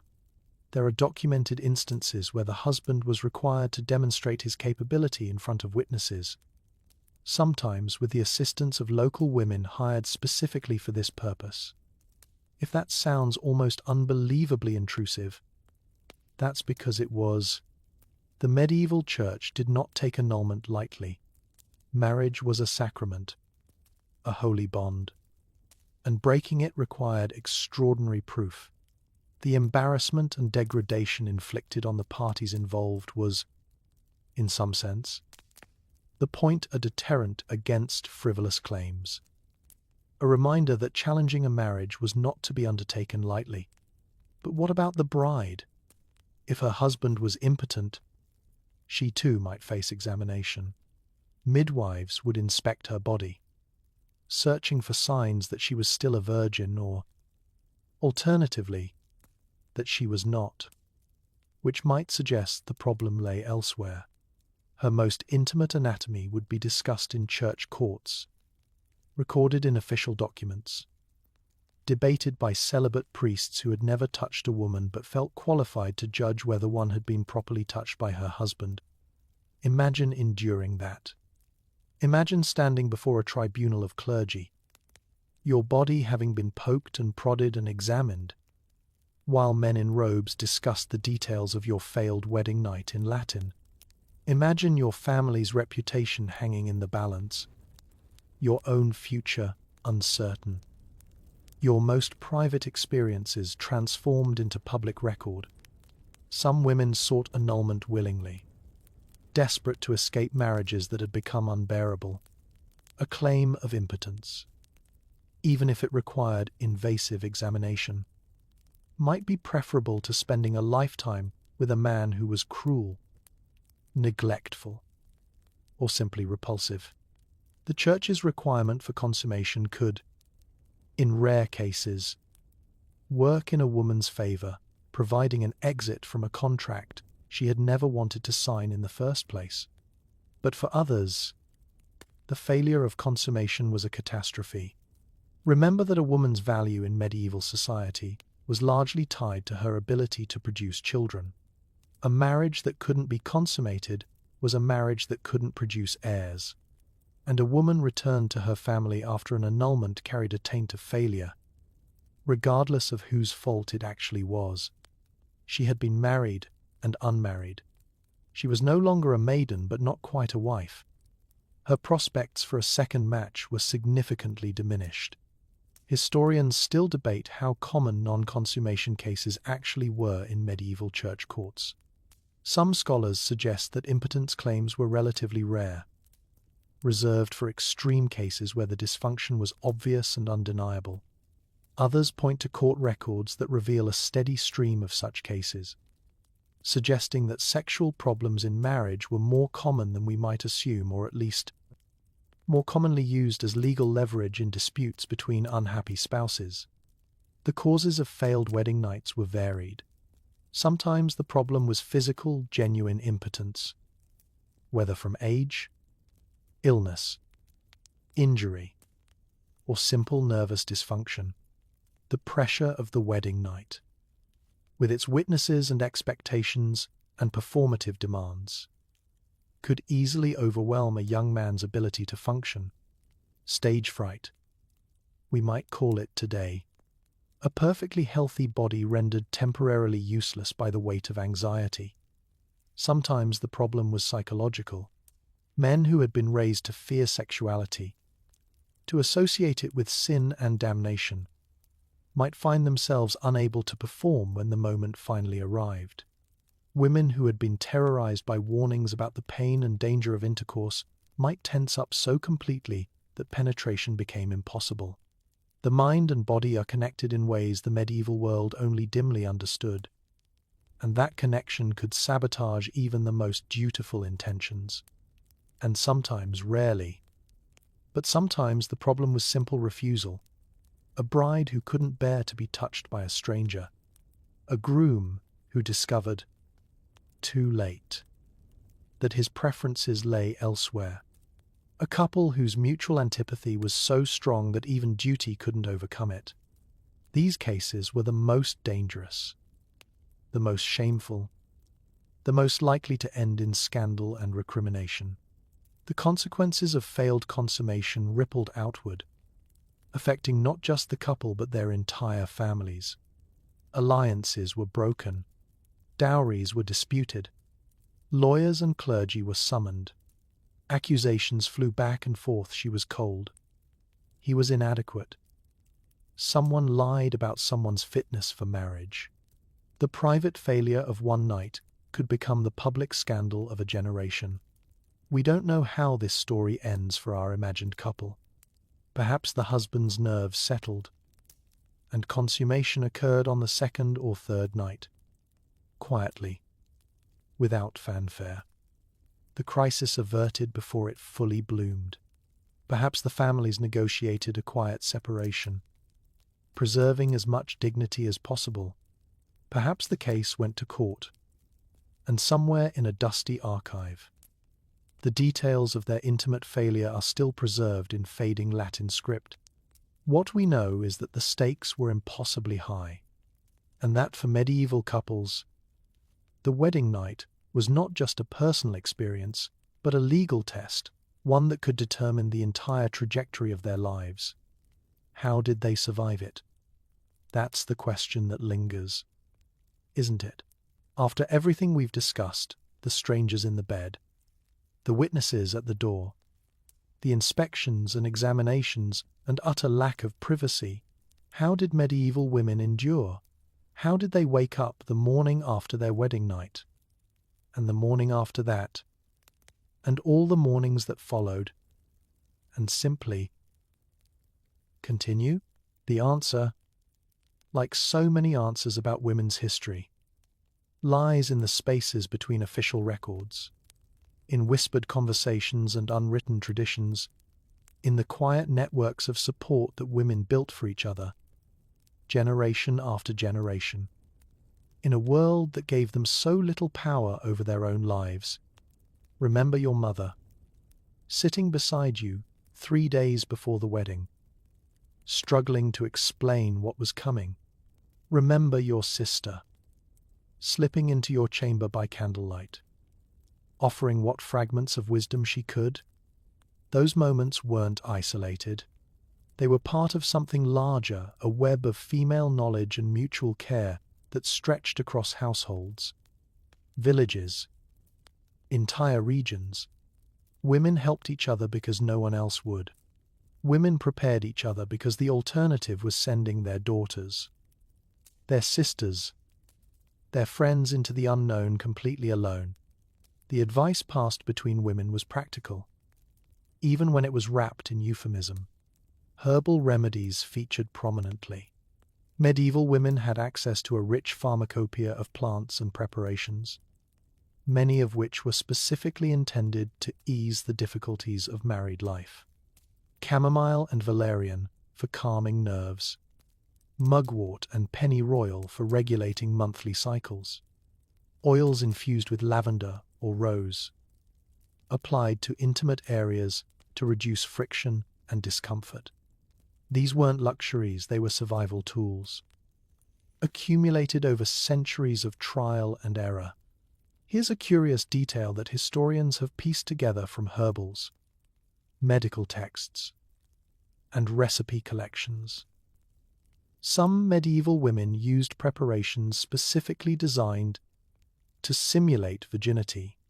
Astringent herbs like oak gall and alum could be applied to tighten tissues, creating the sensation of virginity even when it had long since been lost.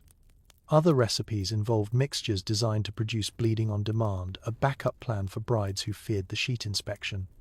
These weren't tricks born of deception for its own sake. They were desperate measures for desperate circumstances, developed by women who understood that their lives might depend on passing a test that was fundamentally unfair. The knowledge was shared quietly, carefully, always with an eye toward the men who might be listening. A mother teaching a daughter, an older sister advising a younger one, a village midwife, trusted with secrets she would carry to her grave. The information flowed through channels that left no official trace, which is why historians have had such difficulty reconstructing exactly what medieval women knew and when they knew it. But the traces are there, if you know where to look. Medical manuscripts sometimes include recipes for women that hint at knowledge far more sophisticated than the official church teachings would suggest. Court records occasionally reference herbal preparations in ways that reveal their widespread use, and the persistence of certain folk remedies passed down through generations well into the modern era suggests an unbroken chain of transmission that stretches back centuries. Historians still debate how effective these remedies actually were. Some scholars argue that many medieval herbal preparations had genuine medicinal value, that chamomile really did calm nerves, that certain oils really did ease physical discomfort. Others suggest that the primary benefit was psychological.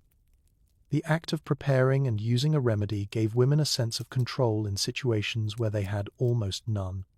The ritual of self-care, however limited, was itself a form of resistance. Beyond the physical preparations, women developed emotional coping strategies that were equally important. The advice to lie still and think of something pleasant wasn't just dismissive, it was a genuine technique for dissociating from an unpleasant experience. Some women were taught to pray during intercourse, using the familiar rhythm of devotion to distract their minds from what was happening to their bodies. Others focused on specific sensory details, the smell of the herbs in the mattress, the sound of the fire crackling, the texture of the linen beneath their fingers, anchoring themselves in the present moment to avoid being overwhelmed by fear or pain. These strategies were born of necessity, not choice. Medieval women didn't have the option of refusing marriage, refusing consummation, refusing the role that society had assigned them. What they had was each other, and the accumulated wisdom of generations of women who had faced the same impossible situations and found ways to endure. The support extended beyond the wedding night itself. In the days and weeks that followed, female relatives and neighbors would check on the new bride, offering comfort and practical assistance as she adjusted to her new life. A mother-in-law, despite her role in the intimidating sheet inspection, might become an ally, teaching the young wife how to manage the household, how to handle her husband's moods, how to navigate the complex politics of her new family. Sisters-in-law could become genuine friends. Servants could become confidantes. These relationships weren't guaranteed. Of course, some women found themselves isolated in hostile households, surrounded by in-laws who resented their presence or servants who reported their every word. But many found unexpected sources of support, building new networks to replace the ones they'd left behind when they married. There's something deeply moving about this quiet resilience. Medieval women had so little power, so few options, so much stacked against them, and yet they persisted. They helped each other. They developed strategies and shared knowledge, and created spaces of mutual care within a system designed to treat them as property. They didn't overthrow the patriarchy that would take centuries more, but they made it survivable. They found ways to maintain their dignity, their sanity, their sense of self, even in the most dehumanizing circumstances. Think back to the bride we've been following through this long night. She's lying in her blessed bed now, the morning light growing stronger, the chaos of inspection and gift-giving slowly subsiding. She's exhausted, overwhelmed, probably sore in ways she wasn't expecting, but she's also surrounded, even now, by women who have been where she is. Her mother, hovering near the door with anxious eyes. Her mother-in-law, brusque but not unkind, already treating her as family. The servants who brush her hair and bring her wine, some of whom have their own wedding night stories, their own hard-won wisdom. She is not alone. She has never been alone. Not really. The network holds her, invisible but unbreakable, woven from centuries of shared experience and mutual survival. And tonight, or tomorrow night, or next week, she will begin passing that knowledge forward. She will become part of the chain herself, a link connecting the women who came before to the women who will come after. Her daughters will learn from her. Her granddaughters will learn from them. And somewhere, in some distant future she can't possibly imagine, historians will piece together fragments of what she knew, marveling at the resilience of women who refused to be broken by a world that gave them so little. That's how they survived. Together, always together. We've spent a long time in the shadows, haven't we? Walking through cold chambers and awkward ceremonies, witnessing inspections and examinations, documenting all the ways medieval marriage could be harsh, transactional, frightening. It would be easy to conclude that love had no place in this world. That tenderness was a fantasy, romance a lie, and every medieval bride was doomed to endure rather than enjoy her married life. But that wouldn't be entirely true. Sometimes, rarely, unexpectedly, against all odds, genuine affection bloomed between strangers. Sometimes the man waiting in that candlelit chamber turned out to be kind. Sometimes the nervous bride and the anxious groom discovered, over days and weeks and years, that they actually liked each other. Sometimes arranged marriages became love matches, not despite their origins, but through the slow, patient work of two people learning to share a life. Let's imagine a different version of our bride's story. Not the fearful wedding night, not the humiliating inspection, but what came after, weeks after, months after, the long stretch of ordinary days that followed the extraordinary ritual of marriage. She wakes one morning to find her husband already gone from the bed, not unusual, as he often rises early to attend to estate business. But on the pillow beside her lies a small wildflower, its petals still damp with dew. He must have picked it on his morning walk, slipped back into the chamber while she slept, left it there for her to find. A tiny gesture, meaningless, almost, but it makes her smile. This small evidence that he thought of her when he didn't have to. These moments accumulated, a shared joke at dinner that made them both laugh until their sides ached.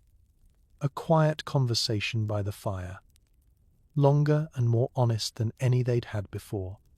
The way he actually listened when she spoke about her childhood, her fears, her hopes for the future, the way his hand found hers in the darkness, not demanding anything, just wanting to touch her, just wanting to be close. Historians have found evidence of genuine love in medieval marriages scattered throughout the documentary record. Personal letters between spouses reveal affection that transcends the formal language of the era. One 13th century husband writes to his wife that he cannot sleep for thinking of her, that her absence feels like a wound that will not heal. A 15th century woman refers to her husband as "my heart's joy," describing how she counts the days until his return from business abroad. These weren't public documents meant to impress. They were private communications, never intended for outside eyes, preserved by accident or sentiment across the centuries. Here's a curious detail that often surprises modern readers. Medieval people absolutely believed in romantic love. The troubadours of southern France built an entire literary tradition around it, passionate, all-consuming, transformative love that elevated the soul and inspired great deeds. Courtly romance was enormously popular, its stories of knights and ladies consumed eagerly by noble audiences across Europe. The idea that love was a medieval invention might be overstating the case. But the culture certainly took it seriously. The catch was that this romantic love wasn't supposed to exist within marriage. Courtly love was, by definition, adulterous, a passion between a knight and another man's wife, unconsummated and therefore pure, expressed through poetry and longing rather than physical union. Marriage was practical, contractual, mundane. Love was transcendent, impossible, reserved for relationships that could never be legitimized. The two categories were meant to remain separate. But real people have never been very good at staying in their assigned categories. Historians still debate how common genuine affection was in medieval marriages. Some scholars argue that the arranged nature of most unions made love unlikely, that couples who hadn't chosen each other rarely developed deep emotional bonds. Others point to evidence suggesting that many medieval spouses did grow to love each other, precisely because love wasn't expected, without the pressure of romantic idealization. Couples were free to build relationships based on mutual respect, shared experience, and the gradual accumulation of trust. The truth, as usual, probably lies somewhere in the complicated middle. Some arranged marriages were miserable from start to finish, cold, distant, marked by indifference at best and cruelty at worst. Others began awkwardly but warmed over time, as strangers became companions, then friends, then something more, and a lucky few, sparked with immediate connection. The mysterious chemistry that no amount of arrangement can predict or prevent. Think about our bride again. Perhaps her husband is one of the kind ones. Perhaps, on that first terrifying night, he noticed her trembling and chose to wait. Perhaps he spoke to her gently, asked about her family, told her about his own childhood in this very castle. Perhaps they talked until the candles burned low, and when they finally lay down together, It was with something approaching understanding rather than mere obligation. These small kindnesses mattered enormously in a world where they weren't required. A husband had legal authority over his wife's body, her property, her daily existence. He could be cruel without consequence, demanding without resistance. The fact that some men chose gentleness instead chose to treat their wives as partners rather than possessions speaks to something hopeful about human nature. Even within an oppressive system, individual choices could create spaces of warmth and dignity. Medieval women who found themselves in loving marriages understood their good fortune. Letters and memoirs from the period occasionally reference this awareness, a wife noting how blessed she is in her husband's character, or expressing gratitude to God for sending her a man who treats her well. These women knew that their experience wasn't universal. They had seen their sisters, their friends, their neighbors trapped in harder situations. The contrast only made their own happiness more precious. And when death came, as it came so often in the medieval world, claiming spouses young through illness, childbirth, accident, or violence, the grief left behind could be devastating. Tombstones and memorial inscriptions speak of beloved wives and dearest husbands in language that transcends mere formula. One famous epitaph, carved for a 14th century English nobleman's wife, describes her as the light of his life, now extinguished. Another, commissioned by a widow for her husband's grave, promises that she will love him beyond the gates of death itself. These weren't just words. They were testimonies to relationships that had grown deep roots over years of shared life. Relationships that began with strangers in a candle-lit chamber and ended with genuine mourning, genuine loss, genuine love. As the night deepens around you, around our bride, around us, let this possibility settle into your thoughts.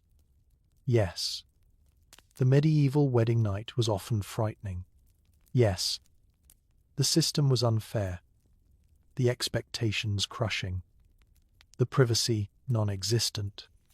But within that system, tenderness found ways to bloom. Connection happened despite the obstacles. Two people, thrown together by forces beyond their control, sometimes discovered that they had been given a gift neither expected. Not always, not even often, but sometimes, and sometimes is enough to keep hope alive, even in the darkest chambers, even on the longest nights.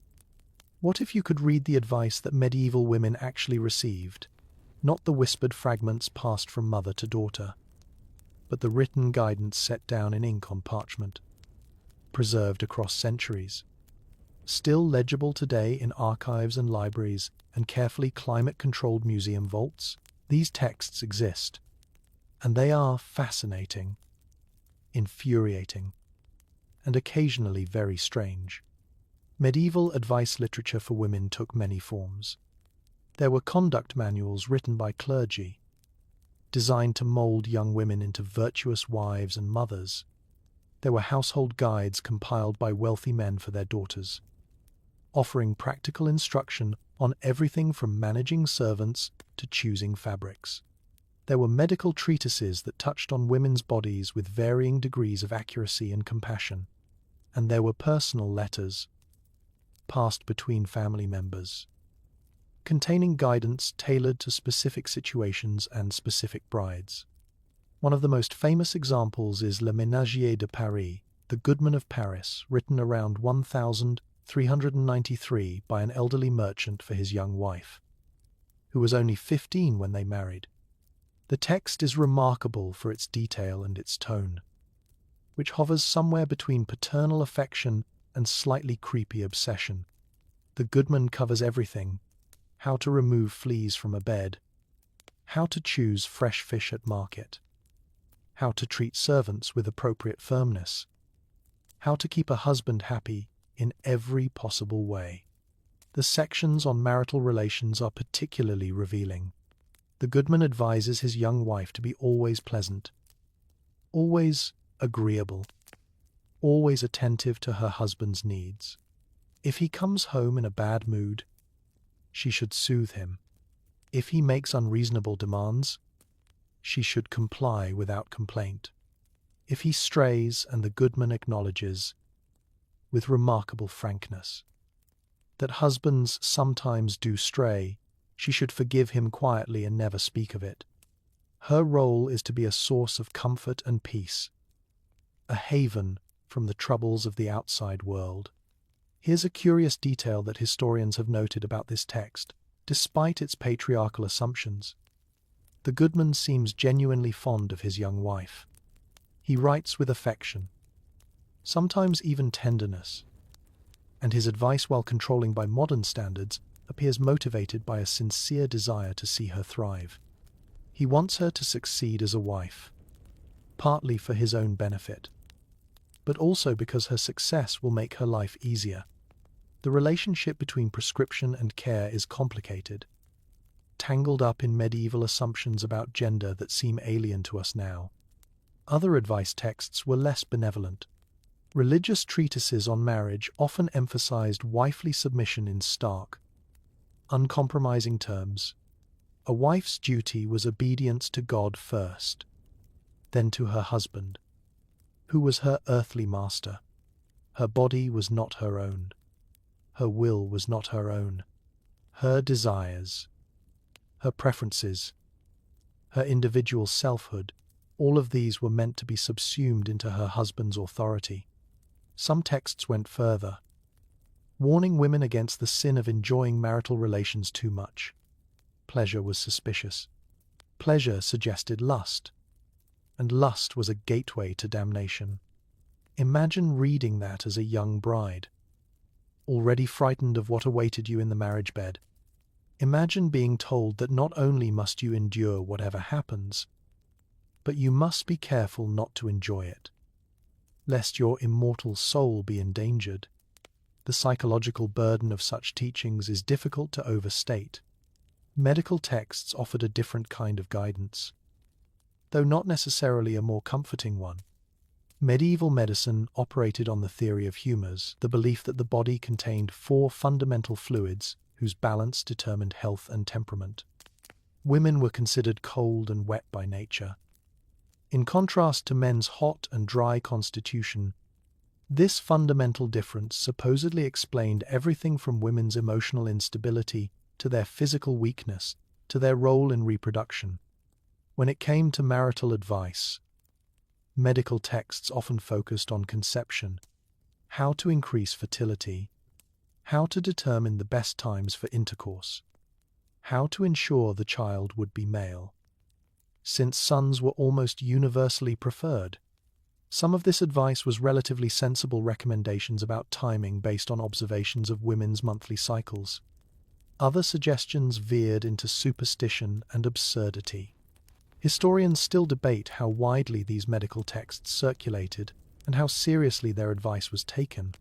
Some scholars argue that learned medicine was largely confined to elite circles, universities, monasteries, wealthy households with access to expensive manuscripts.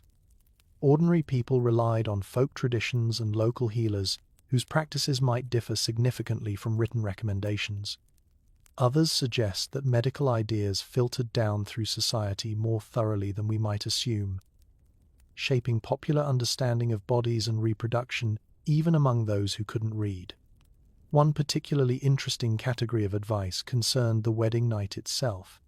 Some texts offered practical suggestions: relax, use oils, don't resist. Others focused on spiritual preparation, pray beforehand, approach the act as a sacred duty, keep your mind fixed on God rather than on earthly sensations. A few acknowledged, in their oblique medieval way, that the experience might be painful or frightening for the bride, and recommended patience and gentleness from the groom. Whether grooms actually read these recommendations is another question. Advice literature was often gendered. with texts for women emphasizing submission and texts for men emphasizing authority. A husband might receive guidance on maintaining order in his household, managing his wife's behavior, asserting his rightful dominance, but rarely on being tender or considerate in the marriage bed. That kind of advice, if it existed at all, was passed through informal channels rather than written down. Remember the whispered conversations we discussed earlier? The mother sitting beside her daughter, struggling to explain, the sister slipping into the chamber with her candle and her fragments of wisdom. These oral traditions existed alongside the written texts, sometimes echoing them, sometimes contradicting them, always adapting to the specific circumstances of individual lives.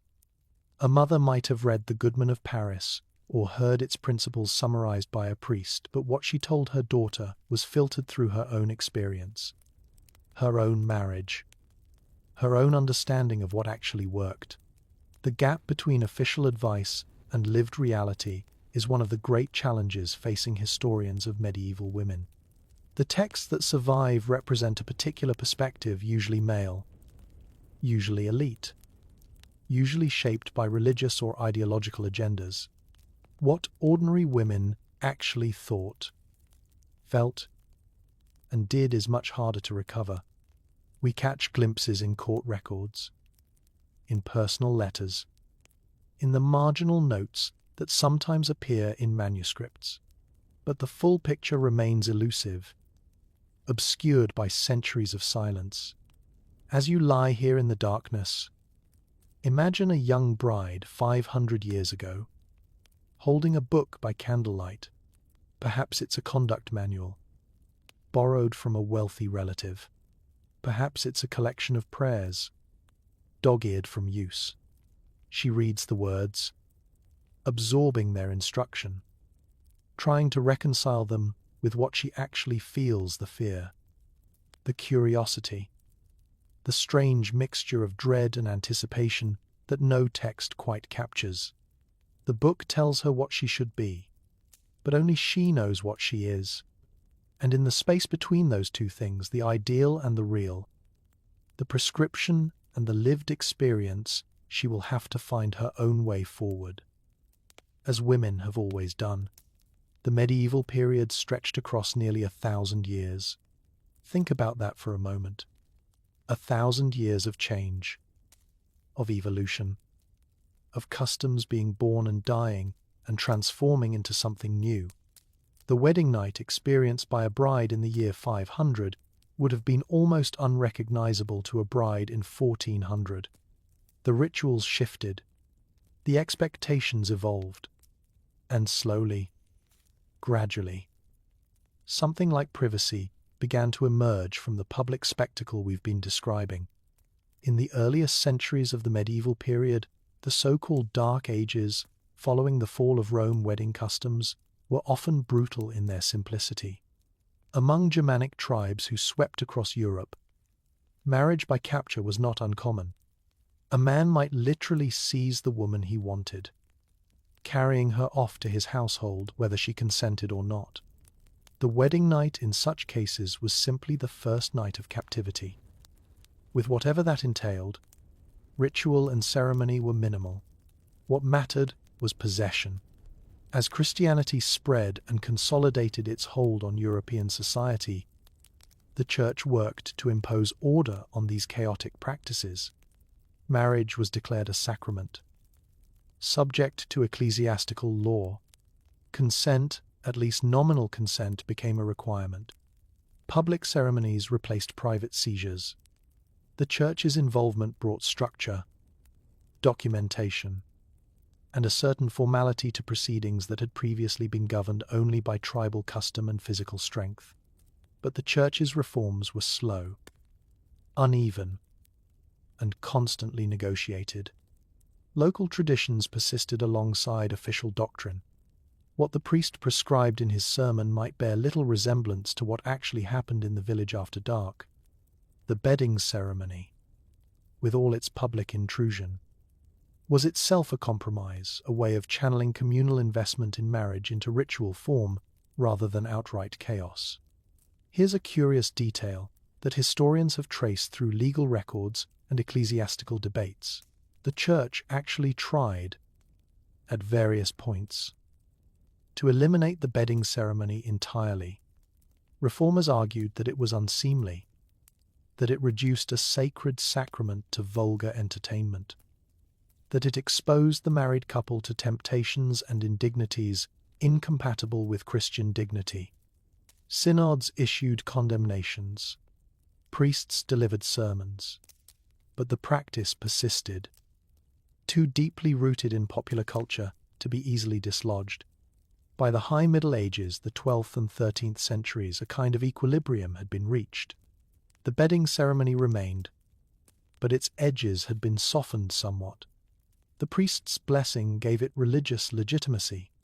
The rituals were codified, predictable, bounded by tradition. Everyone knew what to expect, which paradoxically made the whole ordeal slightly more bearable.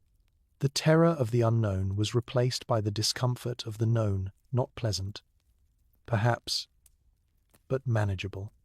The 14th and 15th centuries brought further changes.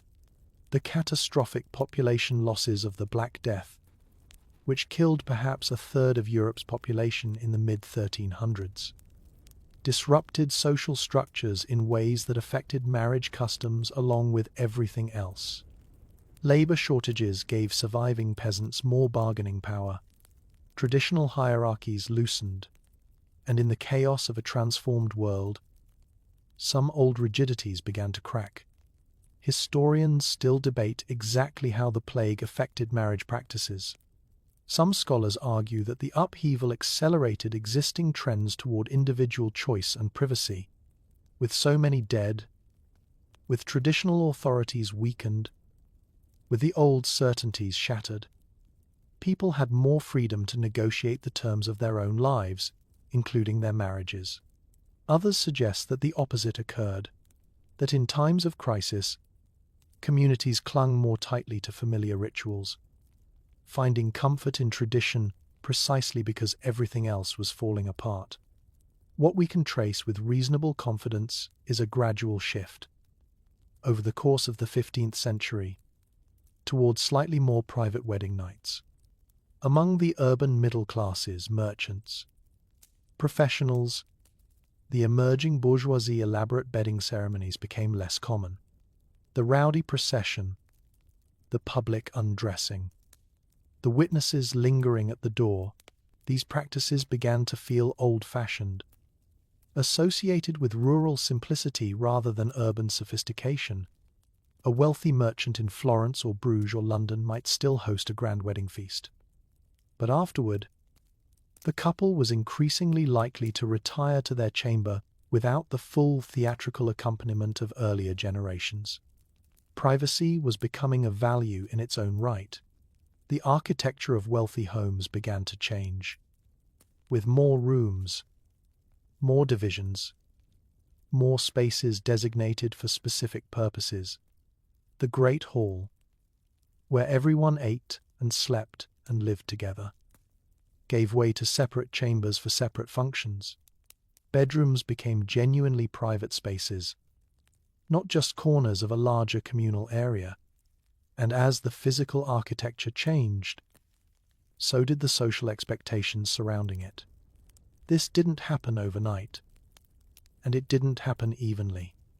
Rural communities, more conservative by nature, held on to traditional practices longer than urban centers. The nobility, bound by dynastic concerns and political alliances, continued to require witnessed consummation for high-stakes marriages well into the early modern period. Regional variations remained significant. What was considered normal in one kingdom might be shocking in another. But the direction of change was clear. The wedding night was slowly, incrementally, becoming less public and more private. The community's right to witness and verify was gradually being replaced by the couple's right to intimacy.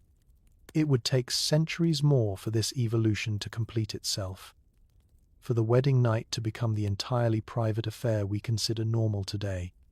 But the seeds were planted in the late medieval period, nurtured by changing economies, changing theologies, changing ideas about the self and its boundaries. Think about our bride one more time. If she lived in the year 900, her wedding night might have been witnessed by half the village. Her body examined without pretense of privacy. Her experience a thoroughly communal affair. If she lived in 1450, the same rituals might exist in attenuated form, a blessing from the priest, a brief procession, perhaps some ribald jokes from relatives, but the door would close sooner. The witnesses would withdraw more quickly. The space left for intimacy would be marginally greater. Progress, in the medieval world, was measured in inches rather than miles. But it was progress nonetheless. As you lie here in the quiet darkness, let your mind drift across those centuries of gradual change. Imagine generation after generation of brides, each one inheriting the customs of her mother and grandmother, each one passing them on slightly modified, slightly softened to her daughters and granddaughters. The rituals evolve so slowly that no single generation notices the change. But across the long sweep of time, the transformation is profound. The women of the early Middle Ages endured one kind of wedding night. The women of the late Middle Ages endured another, still difficult, still constrained by expectations and obligations, but touched by the first hints of privacy, the first whispers of individual dignity. And the women who came after them in the Renaissance, the Reformation, the modern era would continue that slow work of transformation, pushing back against tradition inch by inch, claiming space for themselves in a world that had always tried to deny it to them. Change is slow, change is uneven, but change, ultimately, is inevitable. And in that inevitability, there is something like hope.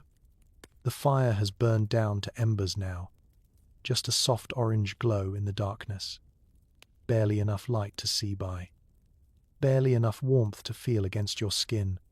The castle has grown quiet around you. The feast ended hours ago. The guests dispersed to their own chambers or to homes beyond the walls. Somewhere in the distance, you can hear the faint call of a night bird, a single note repeated into the stillness.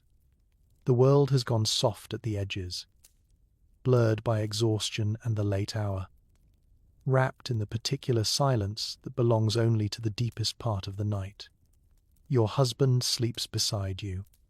His breathing has steadied into the slow rhythm of genuine rest, his body warm against yours beneath the heavy coverlet. You should sleep too. Your body aches for it, the bone-deep weariness of a day that began before dawn and stretched across what feels like a lifetime. But your mind refuses to quiet. It keeps turning over everything that has happened, everything that might yet happen, all the unknowns that stretch out before you like a road disappearing into fog. So instead, you lie still in the darkness, and you think about the women who came before you. Your mother slept in a bed like this once. On a night like this, her heart racing with the same fears. Your grandmother too, and her mother before her. And her mother before her, an unbroken chain of women stretching back through centuries, each one facing her own wedding night, her own stranger in the darkness, her own threshold to cross. They survived, they endured, they found ways to build lives within the constraints they were given, to carve out spaces of warmth and meaning in a world that offered them so little power. You are part of that chain now, another link in a story that began long before you were born and will continue long after you're gone. The thought is strange, both humbling and comforting, like being held by hands you cannot see, What did they feel? Those distant grandmothers? Did they lie awake on their wedding nights, watching the embers fade, wondering what the future held? Did they find love in their arranged marriages, or only duty? Did they have daughters of their own someday, and pass down whispered wisdom in candlelit chambers, trying to prepare the next generation for what could never truly be prepared for? You'll never know their names. Most of them left no records, no letters, no trace of their individual existence beyond the children they bore and the households they kept. They lived and loved and suffered and died in obscurity, their stories absorbed into the vast, anonymous mass of history. But they were real. They were as real as you are, lying here in this bed, breathing this air, feeling this weight upon your chest. And something of them lives on in you, not just blood and bone, but something harder to name, a resilience. Perhaps a quiet strength that doesn't announce itself but simply persists, day after day, generation after generation. The ability to endure what cannot be changed, and to find moments of beauty within it. The capacity to love even when love isn't required. To hope even when hope seems foolish. To keep going even when the path ahead is dark and uncertain. This is the inheritance that medieval women passed to their daughters. Not wealth or titles or lands, those went to the sons, when there were sons to receive them, but something more precious, in its way. A kind of wisdom that couldn't be written down or locked away in chests. The knowledge of how to survive in a world that wasn't built for you. The understanding that strength doesn't always look like power. That courage doesn't always look like defiance. That sometimes the bravest thing you can do is simply continue. The embers pulse softly in the hearth, a gentle rhythm, like a heartbeat, like the breath of something ancient and patient. You watch them through heavy-lidded eyes, feeling your own breathing slow to match their cadence. The fear that gripped you earlier has loosened its hold. Not disappeared entirely, that would be too much to ask, but softened, transformed into something more bearable. Acceptance, maybe, or simply exhaustion too deep for fear to penetrate. Tomorrow will bring new challenges. The adjustment to a new household, a new family, a new role. The expectations of a wife, with all their weight and complexity. The possibility of children, of joy, of grief, all the ordinary extraordinariness of a human life. You cannot know what waits for you on the other side of this night. No one ever can. But you know that women have walked this path before you, and women will walk it after. You know that the chain of mothers and daughters stretches in both directions, backward into history and forward into a future you cannot imagine. And you know that whatever comes, you will face it as they did, with whatever courage you can muster, whatever grace you can find, whatever love you can give and receive along the way. The night bird calls again, more distant now, fading into silence. The embers glow and dim, glow and dim. Your husband stirs beside you, murmuring something unintelligible, and his arm finds its way across your waist, not demanding, just reaching for warmth in his sleep. The weight of it is unfamiliar but not unpleasant. You let it rest there. Perhaps you think. This is how it begins, not with grand passion or dramatic revelation, but with small moments of warmth in the darkness. An arm across a waist, a shared blanket against the cold. Two strangers learning, slowly, to be less strange to each other. It's not the love story you might have dreamed of as a child, listening to tales of knights and ladies, but it's real, it's yours, and maybe, given time and patience and luck, it will grow into something you never expected. The women who came before you found their way. You will find yours. And someday, years from now, decades from now, you might sit beside your own daughter on the eve of her wedding, searching for words to explain what cannot be explained. You'll struggle. As your mother struggled, you'll offer fragments, as she offered fragments, and your daughter will look at you with the same mixture of fear and hope that you feel now. And you'll wish you could protect her from everything that awaits. But you'll know, even then, that you can't. All you can do is add your voice to the chorus of whispers, your strength to the chain of resilience, your love to the inheritance that passes, unbroken, from generation to generation. The fire burns low, the night deepens, and somewhere in your chest, beneath the fear and the exhaustion and the uncertainty, something quiet begins to kindle. It feels, if you had to name it, like warmth. The embers are fading now, their light almost gone, and the darkness wraps around you like the softest wool. Let it hold you. Let it carry the weight that you've been holding all this long day, all this long night. The stone walls that felt so cold before have absorbed the fire's warmth, and they hold it still, gentle against the winter air. You are safe here. You are sheltered.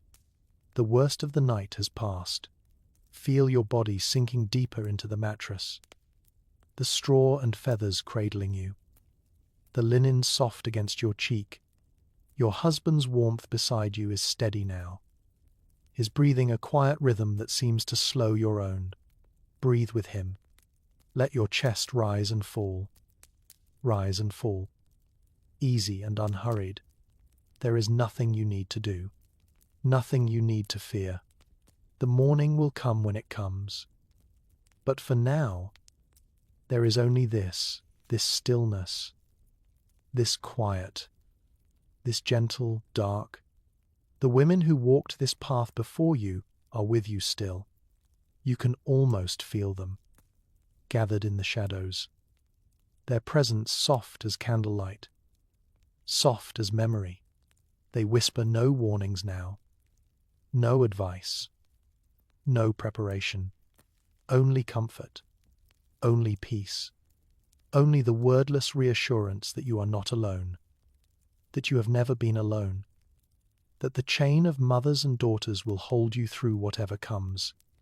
Let your eyes close. Let the tension drain from your shoulders, your hands, your jaw. The fire's last ember glows once more, a tiny star in the darkness, and then fades to grey. The room is warm. The silence is complete. And sleep, that gentlest of visitors, is drawing near, ready to gather you into its arms and carry you through the remaining hours until dawn. You have survived the wedding night. You have crossed the threshold, and whatever waits on the other side, love or duty, joy or sorrow, the ordinary miracle of a life unfolding, you will meet it with the same quiet strength that has carried women through centuries of nights like this one. Rest now. Let the darkness hold you. Let the warmth of the blankets, the warmth of the body beside you, the warmth that lives in your own brave heart, let it all seep into your bones and ease you towards sleep. The night is kind. The night forgives everything. And in the morning, you will rise. And you will begin again, and the story will continue. But for now, there is only rest, only peace, only the slow, sweet drift toward dreams. Sleep well, gentle traveler. The long night has ended. Sweet dreams.